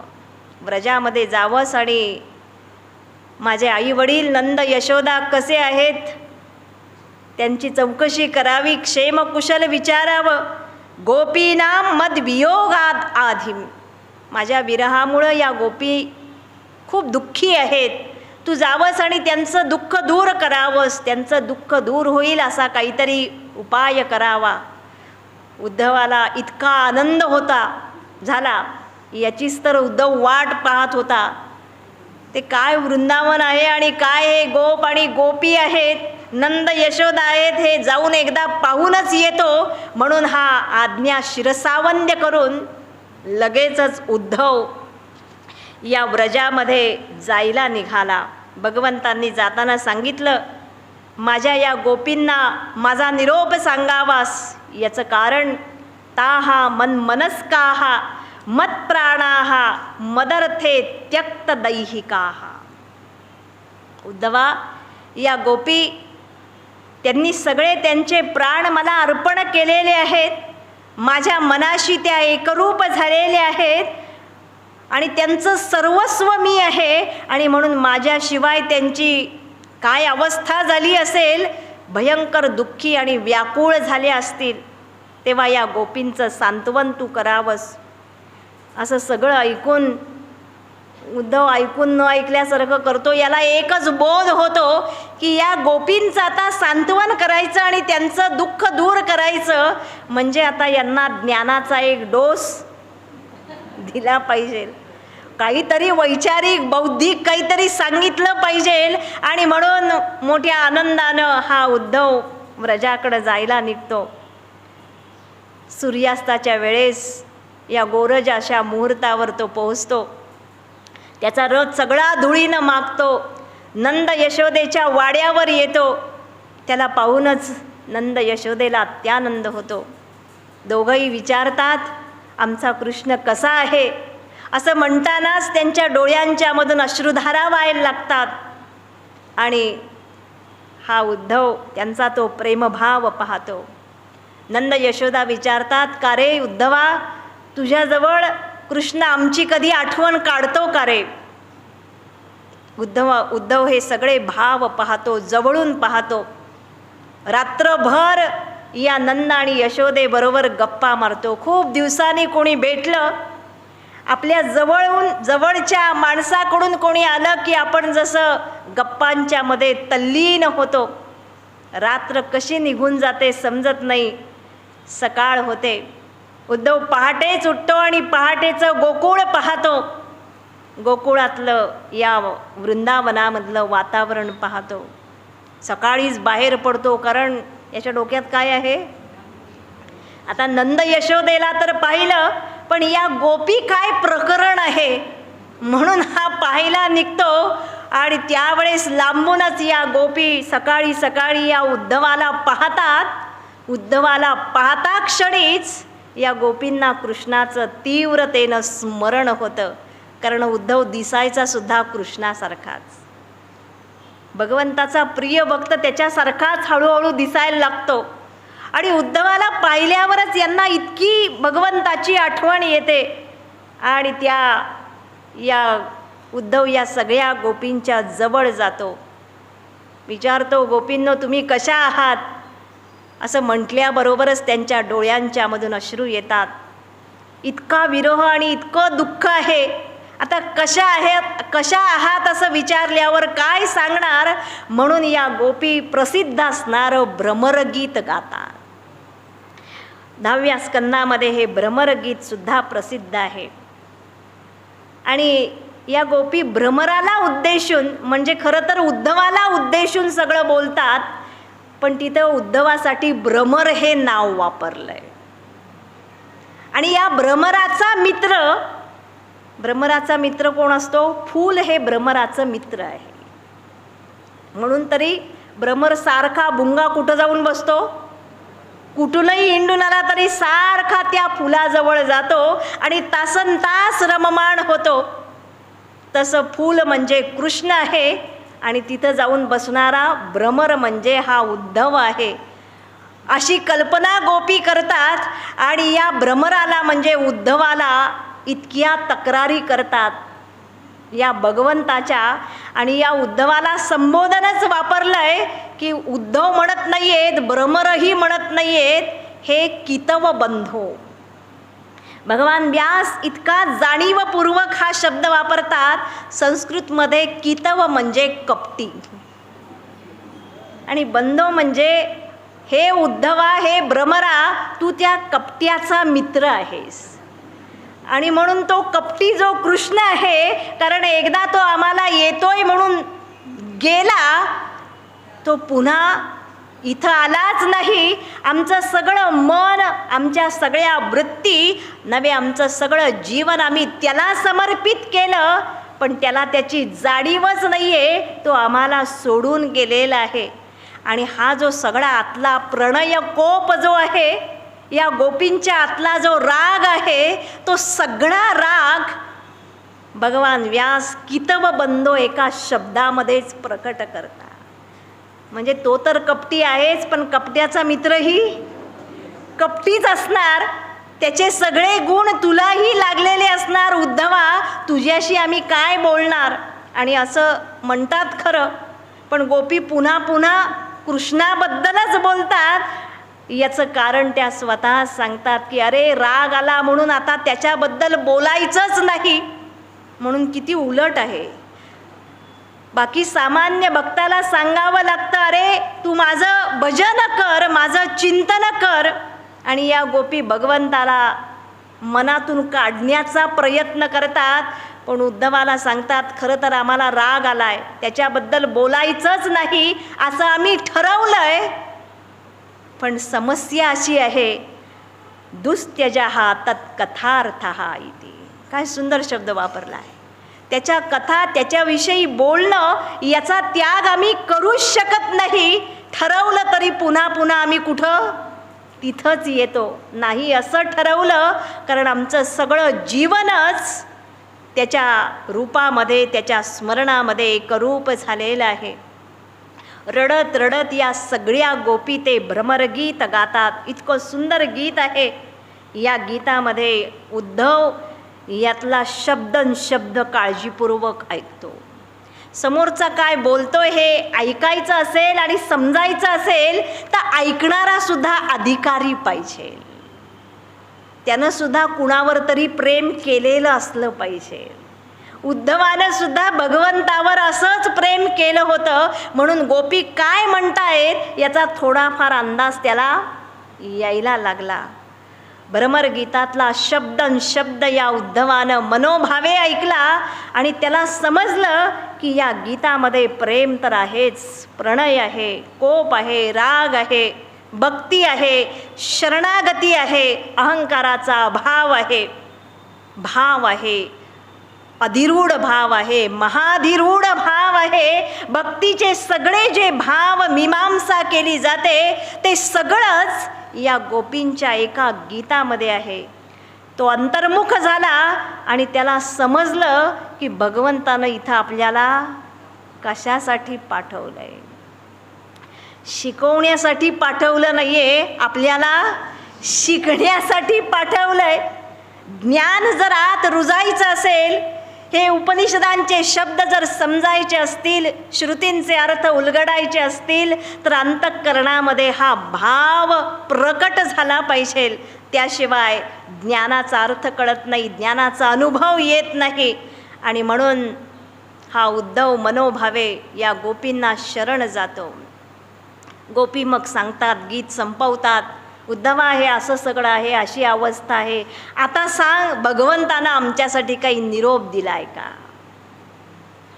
पुन्हा याच्यामधला अभिमान जागृत होतो. उद्धव म्हणतो नक्की निरोप दिलेला आहे. आणि तो सांगतो की अगं तुम्ही जे दुःखी आहात, तुम्हाला मी काहीतरी आता शिकवतो. त्यावेळेस मात्र गोपी स्पष्ट सांगतात, उद्धवा आम्हाला शिकवण्याच्या भानगडीत तू अजिबात पडू नकोस. उद्धव कहा सिखावऊ जोग, आम्हाला कुठला योग तू शिकवणार आहेस. कारण हमरो नित्य जोग प्रियतमसो होय न पलक वियोग. योग कुणी शिकावा, योगा आणि ध्यान कुणी करावं, ज्याचा ईश्वरापासून वियोग होतो त्याला योगाची गरज आहे. पण भगवंता कृष्ण आणि आमचा एक पलक एक क्षणभरही वियोग होत नाही. उद्धवा आम्हाला तू काय शिकवणार. बरं दुसरी समस्या अशी आहे, त्यातून तुला दुखवायचं नाही म्हणून तुझ्याकडून शिकायचंच म्हटलं तर समस्या अशी आहे, उद्धवा रे 10-20 असती का रे मने उद्धवा, एकमात्र होते तेही दिले माधवा. अरे असं शिकण्यासाठी मन काय 1, 2, 10, 20 असतात का. देवानं आम्हाला एकच मन दिलंय आणि ते सुद्धा आम्ही कृष्णचरणी कधीच लीन केलेलं आहे. आता कुठल्या मनानं आम्ही योग शिकावा सांग. शिकण्यासाठी दुसरं मनच शिल्लक नाहीये. या गोपी या उद्धवाला सांगतात, उद्धव तुमरो नाही नेत्र सो. अरे या कृष्णानं आम्हाला जाताना ज्ञानरूपी नेत्र दिलेलं आहे, ज्ञानाची दृष्टी दिलेली आहे, जी दृष्टी तुला दिलेली नाही अजून. काय धाडस असेल या गोपींचं. त्या सांगतायत जोग विधान करो तुम उनको. योग शिकायचं विधान तू त्यांच्याजवळ करावंस, जिनके श्याम वियोग. ज्यांचा आज ईश्वराबरोबर वियोग झालेला आहे त्यांना जाऊन योग शिकव. भगवंतानं आम्हाला जे ज्ञान नेत्र दिलेत, उद्धवा दुर्दैव असं आहे तुझ्या बुद्धीमध्ये भ्रम निर्माण झालाय. ज्ञान जोग पदलीने, ज्ञानाची पदवी योगाची पदवी म्हणून पद मिळालं, आपण पदव्या मिळवायचा प्रयत्न करतोय. हे ज्ञान घेऊन या सगळ्या पदव्यांचा तुला भ्रम निर्माण झालाय. पण उद्धवा भगवंतानं आम्हाला जे ज्ञान दिलंय अद्वैत ज्ञान, आणि त्या ज्ञानानं कृष्ण आणि आमचा क्षणभरही वियोग नाही आहे. आमचं मन कधीच त्याच्याशी एकरूप झालेलं आहे. असं हे सगळं ऐकल्यानंतर उद्धवाला आश्चर्य वाटतं. त्याची बुद्धी कुंठित होते, निशब्द होतो. या गोपींशी काय बोलावं. सगळ्या घराघरामध्ये तो जातो. प्रत्येक गोपीच्या घरामध्ये गेल्यानंतर तो पाहतो, गोपी कदाचित पिंजरस्थम शुकम बचो वाचयितुम प्रवृत्ता. ती गोपी घराघरामध्ये आपल्या पोपटाला सुद्धा बोलायला शिकवताना म्हणते, आनंद कंद व्रजचंद्र कृष्ण गोविंद दामोदर माधवेती. ज्यावेळेस या माणसाला, या भक्ताला, म्हणून तरी आमच्या आयुष्यामध्ये कशाचाही ध्यास लागला पाहिजे. नुसती स्वप्न रंगवून काही मिळत नाही. जे मला मिळवायचं आहे त्या ध्यासानं तो माणूस इतका वेडा झाला पाहिजे, त्याच्यापुढं बाकी सगळ्या गोष्टी गौण होतात. एक लक्ष अर्जुनाला काय दिसलं, फक्त डोळा दिसला. तसं आमच्या आयुष्यात ईश्वर जर मिळवायचं असेल तर ईश्वराशिवाय बाकी सगळं संपलं पाहिजे. भगवंताला हा उत्कट भाव उद्धवाला शिकवायचा होता आणि म्हणूनच वृंदावनामध्ये पाठवलं. वृंदावन हे भ्रमरगीत ऐकतो, गोपींचं स्तवन करतो आणि सगळ्यात शेवटी नाईलाजास्तव भगवंताचा निरोप देतो. गोपींनो, सांगण्यासारखं तुम्हाला काहीच नाही, पण भगवंताचा निरोप मात्र सांगतो. भगवंतांनी सांगितलंय, गोपींनो, तुमचा आणि माझा वियोग कदापि होणं शक्य नाही. शरीरानं मी दूर जातो ते केवळ मनाच्या सानिध्यासाठी. ज्या ज्या वेळेस तुम्हाला स्मरण होईल त्या त्या वेळेस तुम्ही ध्यान करावं. त्या ध्यान योगाच्या साह्यानंच तुम्ही मला अखंड प्राप्त व्हाल. उद्धव काही काळ तिथं राहतो. भगवंताला प्रार्थना करतो की भगवंता, या ब्रजामध्ये एखाद्या झाडाचा, एखाद्या वेलीचा जन्म मिळाला तरी चालेल, पण ब्रजामध्ये आमचा जन्म व्हावा. कारण त्या ठिकाणी या गोपींची पायधूळ पडलेली आहे. म्हणून वृंदावनामध्ये कृष्णाच्याही आधी राधा याच नावाचा उद्घोष आहे. आणि म्हणून या ठिकाणी तो सांगतोय, नंदे वंदे नंद व्रजस्त्रीणाम पादरेणुम अभीक्ष्णशः. मी पुन्हा पुन्हा या सगळ्या गोपींना वंदन करतो. सगळ्या शेवटी पुन्हा निरोप घेण्यासाठी नंद आणि यशोदेकडे येतो. नंद आणि यशोदा सगळे गोप सांगतात, भगवंताला एकच निरोप द्यावा. आमच्या सगळ्या मनाच्या वृत्ती या कृष्णमय व्हाव्यात आणि त्यासाठी भगवंतानं आमच्यावर अनुग्रह करावा, अशी प्रार्थना नंद आणि यशोदा करतात, निरोप देतात. आणि हा उद्धव पुन्हा भगवंताकडं मथुरेला निघून येतो. यानंतर शुकब्रह्म पुढं वर्णन करतात. भगवान एकदा क्रूराच्या घरी जातात, त्याचाही उद्धार करतात आणि या क्रूराला हस्तिनापूरला पाठवतात. पांडवांच्यावर अतीव प्रेम असतं की अक्रूरा हस्तिनापूरला जावंस, सगळे पांडव, कुंती माता सगळे कसे आहेत बघून यावंस. आणि त्याच वेळेस अक्रूर येऊन सांगतो, भगवंता, कौरव आणि पांडव यांचं युद्ध अपरिहार्य आहे. सगळी परिस्थिती सांगतो आणि कुंतीनं आपली प्रार्थना केलेली आहे. कुंतीचा निरोप देतो आणि याच ठिकाणी या दशमस्कंदाचा जो पूर्वार्ध आहे तो समाप्त होतो आणि दशमस्कंदाच्या उत्तरार्धाला प्रारंभ होतो. आत्ताच सांगितलं, कंस ठार झाल्यानंतर, कंसाचा वध झाल्यानंतर या कंसाच्या ज्या अस्थी आणि प्राप्ती 2 पत्नी आहेत भार्या, त्या आपल्या पित्याच्या घरी जरासंधाकडे निघून जातात. जरासंधाला भयंकर क्रोधाविष्ट होतो आणि तो ही पृथ्वी सगळी यादवरहित करेल अशी प्रतिज्ञा करतो. आणि या मथुरेवर एकदा नव्हे, दोनदा नव्हे, प्रत्येक वेळेस 23 अक्षयहिणी सेना घेऊन येतो. 17 वेळेला येतो. भगवान 17 वेळेला याला पराभूत करतात. 18व्या वेळेस ज्या वेळेस जरासंध चालून येतो त्यावेळेस कालयवनापासून सुद्धा भय असतं. या जरासंधाचं निमित्त करून भगवान या आर्यावर्तामधील अनेक दुष्टांचा पुन्हा एकदा संहार करतात. पण 18व्या वेळेस मात्र भगवान पाहतात दोन्ही बाजूंनी भय आहे, म्हणून भगवान मथुरेचा त्याग करतात आणि सगळ्यांच्या सह द्वारका वसवतात आणि द्वारका नगरीला निघून जातात.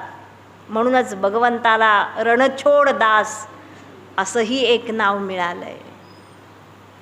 ज्यावेळेस मथुरा भगवान सोडतात, जात असताना मथुरा सोडताना सगळ्यात शेवटी हा कालयवन भगवंताला मात्र पाहतो आणि भगवंताच्या मागं लागतो.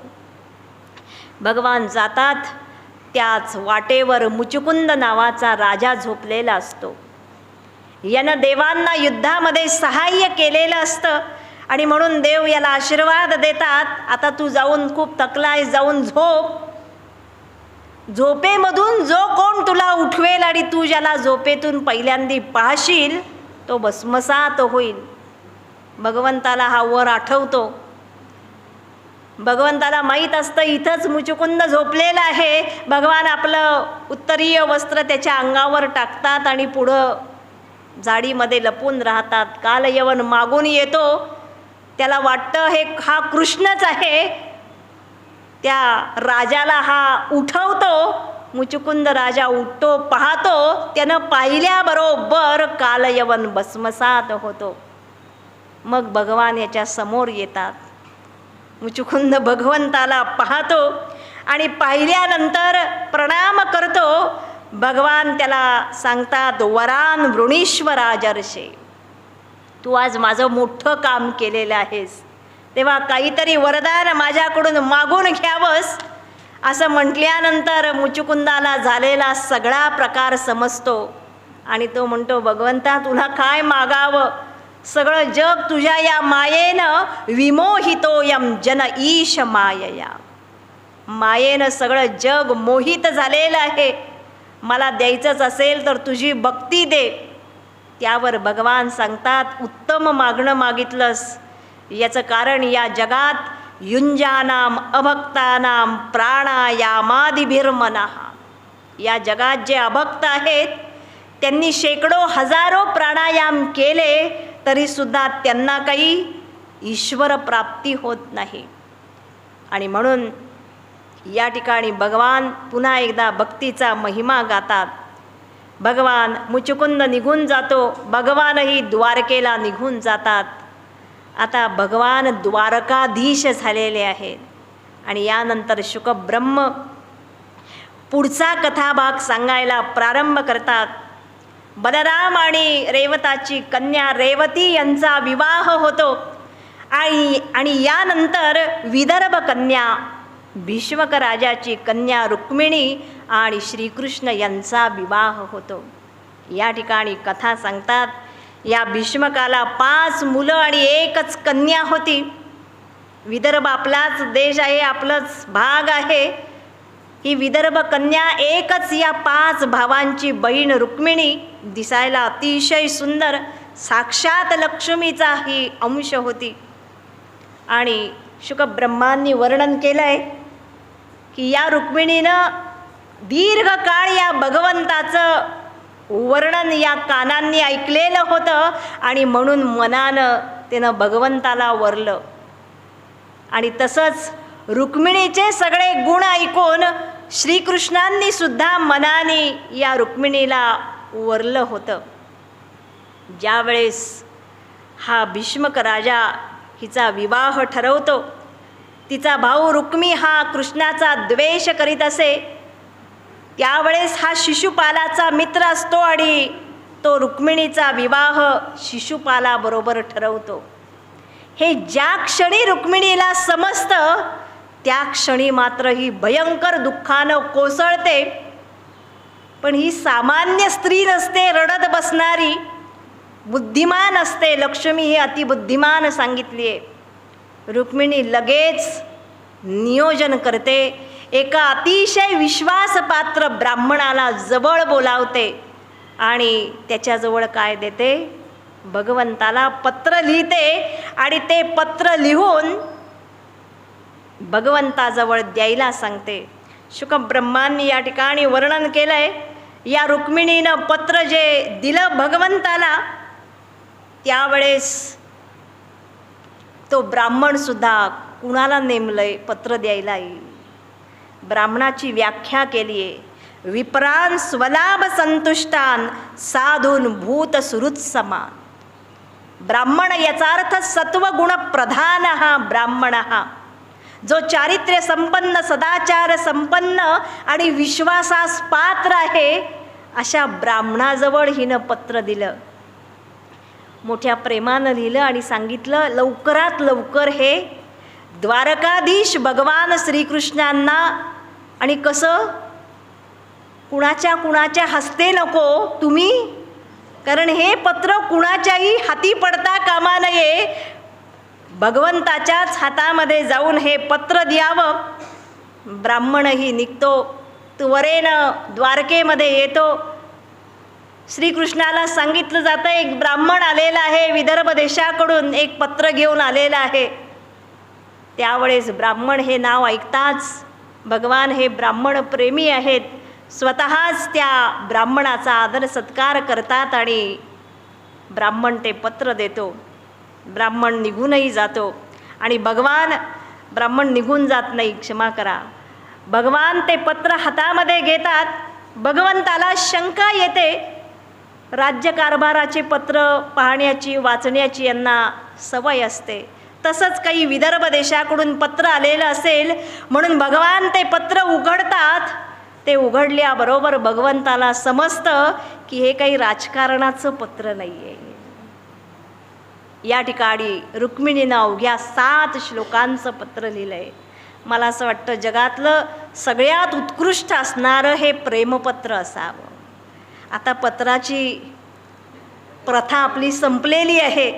पूर्वीच्या काळी किती आपण वाट पाहायचो आपल्या प्रिय व्यक्तीचं पत्र येईल. भगवंताला ते पत्र पाहूनच आधी अत्यानंद झाला आणि जसजसं ते पत्र वाचलं, संस्कृतमध्ये लिहिलेलं आहे, 7 श्लोक आहेत. नुसतं पत्र पाहायचं म्हटलं तरी आपल्याला 7 श्लोकांना 7 दिवस लागतील, एवढं अप्रतिम पत्र आहे. ही रुक्मिणी पहिल्याच श्लोकामध्ये सुरुवात करते, श्रुत्वा गुणान भुवन सुंदर शृण्वताम. ते भगवंता तुझे सगळे गुण मी या कानांनी ऐकले आणि ऐकल्यानंतर तुझ्या या सगळ्या गुणांनी या कानांच्या छिद्रामधून माझ्या हृदयामध्ये प्रवेश केला आणि हे सगळे गुण ऐकल्यानंतर माझ्या मनाचा ताप शांत झाला. आणि म्हणून भगवंता मला असं सांगायचं आहे तुला की माझ्या मनानं तुझ्या हृदयात प्रवेश केलेला आहे. बरं, रुक्मिणीकडं वेळ फार कमी आहे, भगवंताकडं सुद्धा वेळ कमी आहे. आपल्या भावना कशा थोडक्यात आणि स्पष्ट सांगाव्यात. दुसऱ्या श्लोकामध्ये ती सांगते, भगवंता मी काही वेडी म्हणून तुझ्यावर प्रेम करत नाही आहे. तुझं कुळ, तुझं शील, तुझं सौंदर्य, तुझं ज्ञान, तुझी विद्वत्ता, तुझं चारित्र्य, तुझं शील, तुझा पराक्रम, तुझं युद्ध कौशल्य आणि घरामधलं तुझं वागणं, या सगळ्याचा मी अभ्यास केलेला आहे. आणि हे सगळं ऐकून, तुझी कीर्ती ऐकून मला समजलं आहे की या सगळ्या बाबतीत तू अद्वितीय आहेस. तुझ्यामध्ये सगळ्या सद्गुणांची खाण आहे. हे माझ्या प्रेमाचं दुसरं कारण आहे. त्याच्या पुढं ती सांगते, इतका तू मोठा असताना तुझी कोण इच्छा करणार नाही. म्हणजे मी जर तुझी इच्छा करत असेल तर त्यात वावगं आणि वाईट असं काहीच नाही आहे. माझी निवड ही अतिशय योग्य आहे. यानंतर ती सांगते, तन्मे भवान खलु वृतः परिरंग जाया. माझं तू पाणी ग्रहण करावंस याचं कारण ती सांगते, आत्मा अर्पितश्च.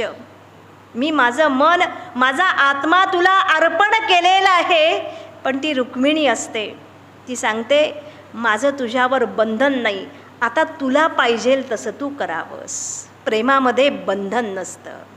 जे प्रेम माणसाला बांधतं आणि स्वातंत्र्य हिरावून घेतं ते प्रेम दीर्घकाळ टिकू शकत नाही. सगळ्यात जास्त स्वातंत्र्य या प्रेमामध्ये असतं. रुक्मिणी सांगते, बाबा रे, मी तर मला अर्पण केलेलं आहे, पण आता भवतः अत्र विभो विधेही. तुला जे पाहिजे योग्य ते तू करावंस. पण तरीसुद्धा मला असं वाटतं, स्त्रिया चतुर असतात, मला असं वाटतं भगवंता सिंहाचा भाग एखाद्या कोल्ह्यानं नेऊ नये. समजलं बरोबर? शिशुपालाबरोबर माझा विवाह ठरवलाय, तू जर पाणी ग्रहण केलं नाहीस तर मी कुठं जाईल तुला कल्पना आहे. यानंतर पुढं ती सांगते, आता हे सगळं ऐकून वाचताच कृष्णाच्या मनातही जे प्रेम होतंच ते वर्धन पावत असेल आणि म्हणून ती त्याच्या पुढं सांगते, भगवंता आता इथून पुढं मी आजपर्यंत जर काही पुण्यकर्म केलं असेल, इष्ट आपूर्त दान धर्म जर केलं असेल तर त्याचं फळ म्हणून तू माझं पाणी ग्रहण करावंस. म्हणजे ती सांगते, मी पुरेसा पुण्यसंचय केलेला आहे, तू मला मिळावास इतकी मी नक्कीच पुण्यवान आणि भाग्यवान आहे. यानंतर ती पुढं सांगते, माझं एवढं पत्र वाचून जर तुझ्या मनात इच्छा निर्माण झाली असेल कुठली, माझ्याशी विवाह करावा असं तुलाही जर वाटत असेल तर आता पुढं सांगते, मी सहजासहजी तुला मिळणार नाही आहे, तुला आधी येऊन शत्रूंचा विध्वंस करावा लागेल. रुक्मिणी सांगते, आपल्या पराक्रमानं तुला मला न्यावं लागेल, कारण मी वीर्य शुल्क आहे.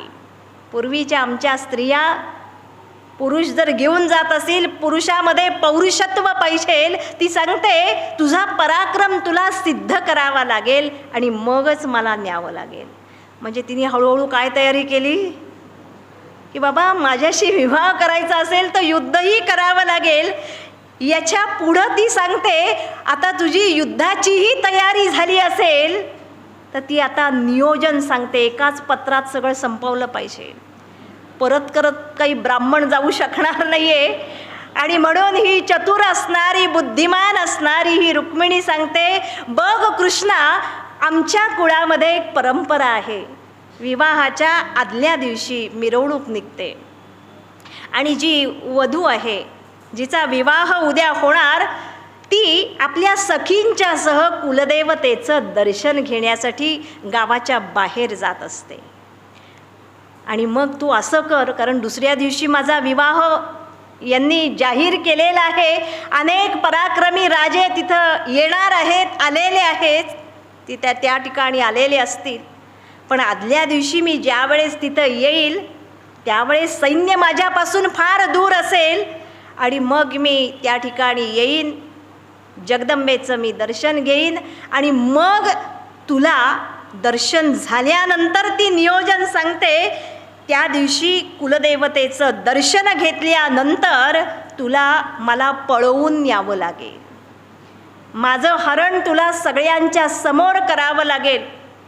आणि सगळ्यात शेवटी ती सांगते, भगवंता, एवढं सगळं करूनही जर तू माझा स्वीकार केला नाहीस तर तू मिळेपर्यंत मी अन्न ग्रहणही करणार नाही, प्राणत्याग करेल. अशा या 7 श्लोकांचं या रुक्मिणीचं प्रसिद्ध असणारं पत्र आहे. शुकब्रह्मांनी हे पत्र लिहिलेलं आहे, वर्णन करून सांगितलेलं आहे. अवघ्या 7 श्लोकांच्या मध्ये हिनं काय काय सांगितलंय पहा. आधी तिनं सांगितलं, मी कानांनी तुझे गुण ऐकले. आजही विवाह पद्धती करताना सांगतात, नुसतं रूप पाहून करू नका, तुम्ही काय किती गुणवान आहे ते पहा. माणसाचं सौंदर्य त्याच्या आतल्या सद्गुणांनी खुलून दिसतं. नाही तर बहिरंगानं दिसायला सुंदर आहे, पण आज जर दुर्गुण असतील तर सुंदर माणूसही कुरूप दिसायला लागतो. आणि एखादा सद्गुणी कुरूप जरी असेल तरी तो आपल्याला त्याच्यातही सौंदर्य दिसतं. कसं निवडावं, कसं वरावं, कसं नियोजन सांगावं, असं सगळं सांगून ही पत्र संपवते. भगवान ते पत्र क्रमानं वाचतात. भगवंताचा चेहरा कसा झाला असेल कल्पना करा. भगवंताला जाणीव झाली, रुक्मिणी ही इतकी चतुर आणि इतकी बुद्धिमान आहे, एकाच पत्रात तिनं सगळंच निवेदन केलंय. आता पत्राला उत्तर लिहिलं पाहिजे, पण भगवंताकडं एवढाही वेळ नसतो. ते त्या ब्राह्मणाला सांगतात, आता तू असा जा आणि तिला निरोप दे. ताम आनयिष्ये उन्मथ्य राजन्यापसदान्मृते. एखाद्या अग्नीतून अग्निज्वाळा बाहेर काढावी, तसं या सगळ्या राजांच्या शत्रूंच्या मधून मी रुक्मिणीचं पाणी ग्रहण करेल, असा निरोप तिला जाऊन सांगावा. ब्राह्मण येतो, ही वाटच पाहत असते. हिला निरोप समजतो, तेव्हापासून अखंड भगवंताचं चिंतन करते. विवाहाचा दिवस जवळ येतो. नियोजनाप्रमाणे रुक्मिणी भगवंताचं स्मरण करत करत आदल्या दिवशी अंबिकेच्या दर्शनाला जाते. जगदंबेचं दर्शन घेते, तिला प्रार्थना करते, नमस्ते त्वांबिके भीक्ष्णम स्वसंतान युताम शिवाम. हे पार्वती, तुझ्या मुलांच्या सह गणेश कार्तिकेय यांच्यासह भगवान शिवांच्या सह मी तुला वंदन करते. भूयात पतिर्मे भगवान कृष्ण हा तद अनुमोदता. कृष्णानं माझा पती व्हावं ही माझी जी इच्छा आहे, जगदंबे तू पूर्ण करावीस मनोभावे प्रार्थना करते. बाहेर येते. आता मात्र बाहेर आल्यावर प्रदक्षिणा काढायची असते आणि तिनं पत्रात लिहिलेलं असतं, प्रदक्षिणेच्या वाटेवरून तू मला घेऊन जावंस. आणि ज्यावेळेस ही प्रदक्षिणा काढण्यासाठी मंदिराच्या बाहेर येते. आता मात्र तिचे डोळे केवळ आणि केवळ भगवंताला शोधत असतात. बरोबर सगळ्या सखी आहेत, सवाष्ण सगळ्या स्त्रियांना ती सौभाग्यदान अर्पण करते. आणि आता मात्र तिचं हृदय अखंड कृष्ण चिंतन करीत असतं. भगवंताला पाहावं म्हणून डोळ्यावर आलेले केस असे डाव्या हातानं बाजूला करते आणि त्याच क्षणी तिला भगवंताचं दर्शन होतं. प्रदक्षिणेच्या वाटेवर भगवान थांबलेले असतात. एका क्षणात तिचा हात घेतात आणि तिला आपल्या रथामध्ये सगळ्यांच्या समक्ष ओढतात. रुक्मिणी हरण करतात आणि तिला घेऊन ज्यावेळेस जायला लागतात, ताम राजकन्याम रथम आरुरुक्षतीम, ती सुद्धा क्षणार्धात बसते. काही समजायच्या आतच रुक्मिणीचं हरण झालेलं आहे. सगळे हे तिचे भाऊ रुक्मी वगैरे पाहतात आणि मग मात्र हे सगळे त्या रथाचा पाठलाग करतात. कृष्ण आणि सगळे हे राजे यांच्यामध्ये युद्ध होतं. भगवान स्वतःच्या पराक्रमानं या रुक्मिणीचं हरण करतात. शेवटी तिचा भाऊ रथावर चढतो, भगवंताला मारायला लागतो. त्यावेळेस भगवान त्याला विद्रूप करतात, त्याचे हात तोडतात. पण रुक्मिणी तेव्हाच भगवंताचा हात धरते, भगवंता याला जिवंत सोडावं. लग्न झाल्यावर बायकोनं केलेली पहिली विनंती असते. भगवान तिच्याकडं पाहतात, ठीक आहे म्हणतात, याला जिवंत सोडून देतो. आणि मग भगवान रुक्मिणीला घेऊन त्या रथामधून द्वारकेमध्ये येतात. शुकब्रह्म वर्णन करतात, द्वारकायाम अभूत राजन महामोदहा पुरौकसा. द्वारकेमध्ये अत्यानंद होतो, कारण आज भगवान एकटे नसतात. भगवंताबरोबर रुक्मिणी साक्षात लक्ष्मी या द्वारकेमध्ये येते. आणि यानंतर भगवंताच्या गृहस्थाश्रमाचं वर्णन येतं. प्रद्युम्नाचा जन्म होतो. नंतर स्यमंतक मण्याची कथा येते. सत्यभामेशी विवाह होतो. यानंतर 8 राण्यांशी विवाह होतो. त्या 8 राण्यांच्या विवाहाची कथा येते. यानंतर भौमासुराचा उद्धार आणि 16,000 राजकन्यांशी विवाह होतो. ती कथा या ठिकाणी येते. हा भौमासुरानं वरुणाचं छत्र, अदितीची कुंडल आणि मेरू पर्वतावरचं सगळ्या देवांचं जे स्थान आहे ते पळवलेलं असतं, हिसकावून घेतलेलं असतं. आणि त्यावेळेस या 16,000 राजांना यानं राजांच्या ज्या स्त्रिया आहेत यांना बंदी बनवलेलं असतं. प्राग ज्योतिषपूर ही त्याची राजधानी असते. त्यावेळेस भगवान सत्यभामेला बरोबर घेतात आणि या राजधानीवर येतात. त्याच दिवशी या भयंकर पराक्रमानं या भौमासुराचा वध करतात. भौमासुराचा वध केल्यानंतर त्या राज्यामधील सगळ्यांना त्यानंद होतो. कारण एवढा अन्याय, एवढा व्यभिचार आणि भ्रष्ट असणारा हा असुर, याचा भगवान ज्या दिवशी नाश करतात, वध करतात. आणि त्याच वेळेस भगवान या 16,000 ज्या स्त्रिया आहेत पहिल्यांदा यांना सोडवायला म्हणून येतात. या सगळ्या स्त्रियांमधली प्रमुख स्त्री पुढे येते. तिच्या डोळ्यांच्यामध्ये अश्रू येतात. कित्येक वर्षानंतर या स्त्रियांची सुटका झालेली असते. त्यावेळेस ती भगवंताला प्रार्थना करते, नमः पंकजनाभाय नमः पंकजमालिने. चिखलामधून कमळ उगवावं तसं भगवंता तू आमच्या सगळ्यांचा हा तारक असणारा भगवान आहेस, आमच्यावर अनंत उपकार केलेले आहेस. भगवान सांगतात, मी भौमासुराचा वध केलेला आहे, तुम्ही सगळ्यांनी मुक्त आहात, बाहेर यावं आणि तुमच्या घरी निघून जावं. त्यातली एकही स्त्री बाहेर पडायला तयार होत नाही. त्यावेळेस भगवंताला कारण विचारतात. कारण समजतं. स्त्रियांची समस्या असते की आता कुठला समाज आम्हाला स्वीकार करेल का. भगवंताला समजतं यांची समस्या काय आहे.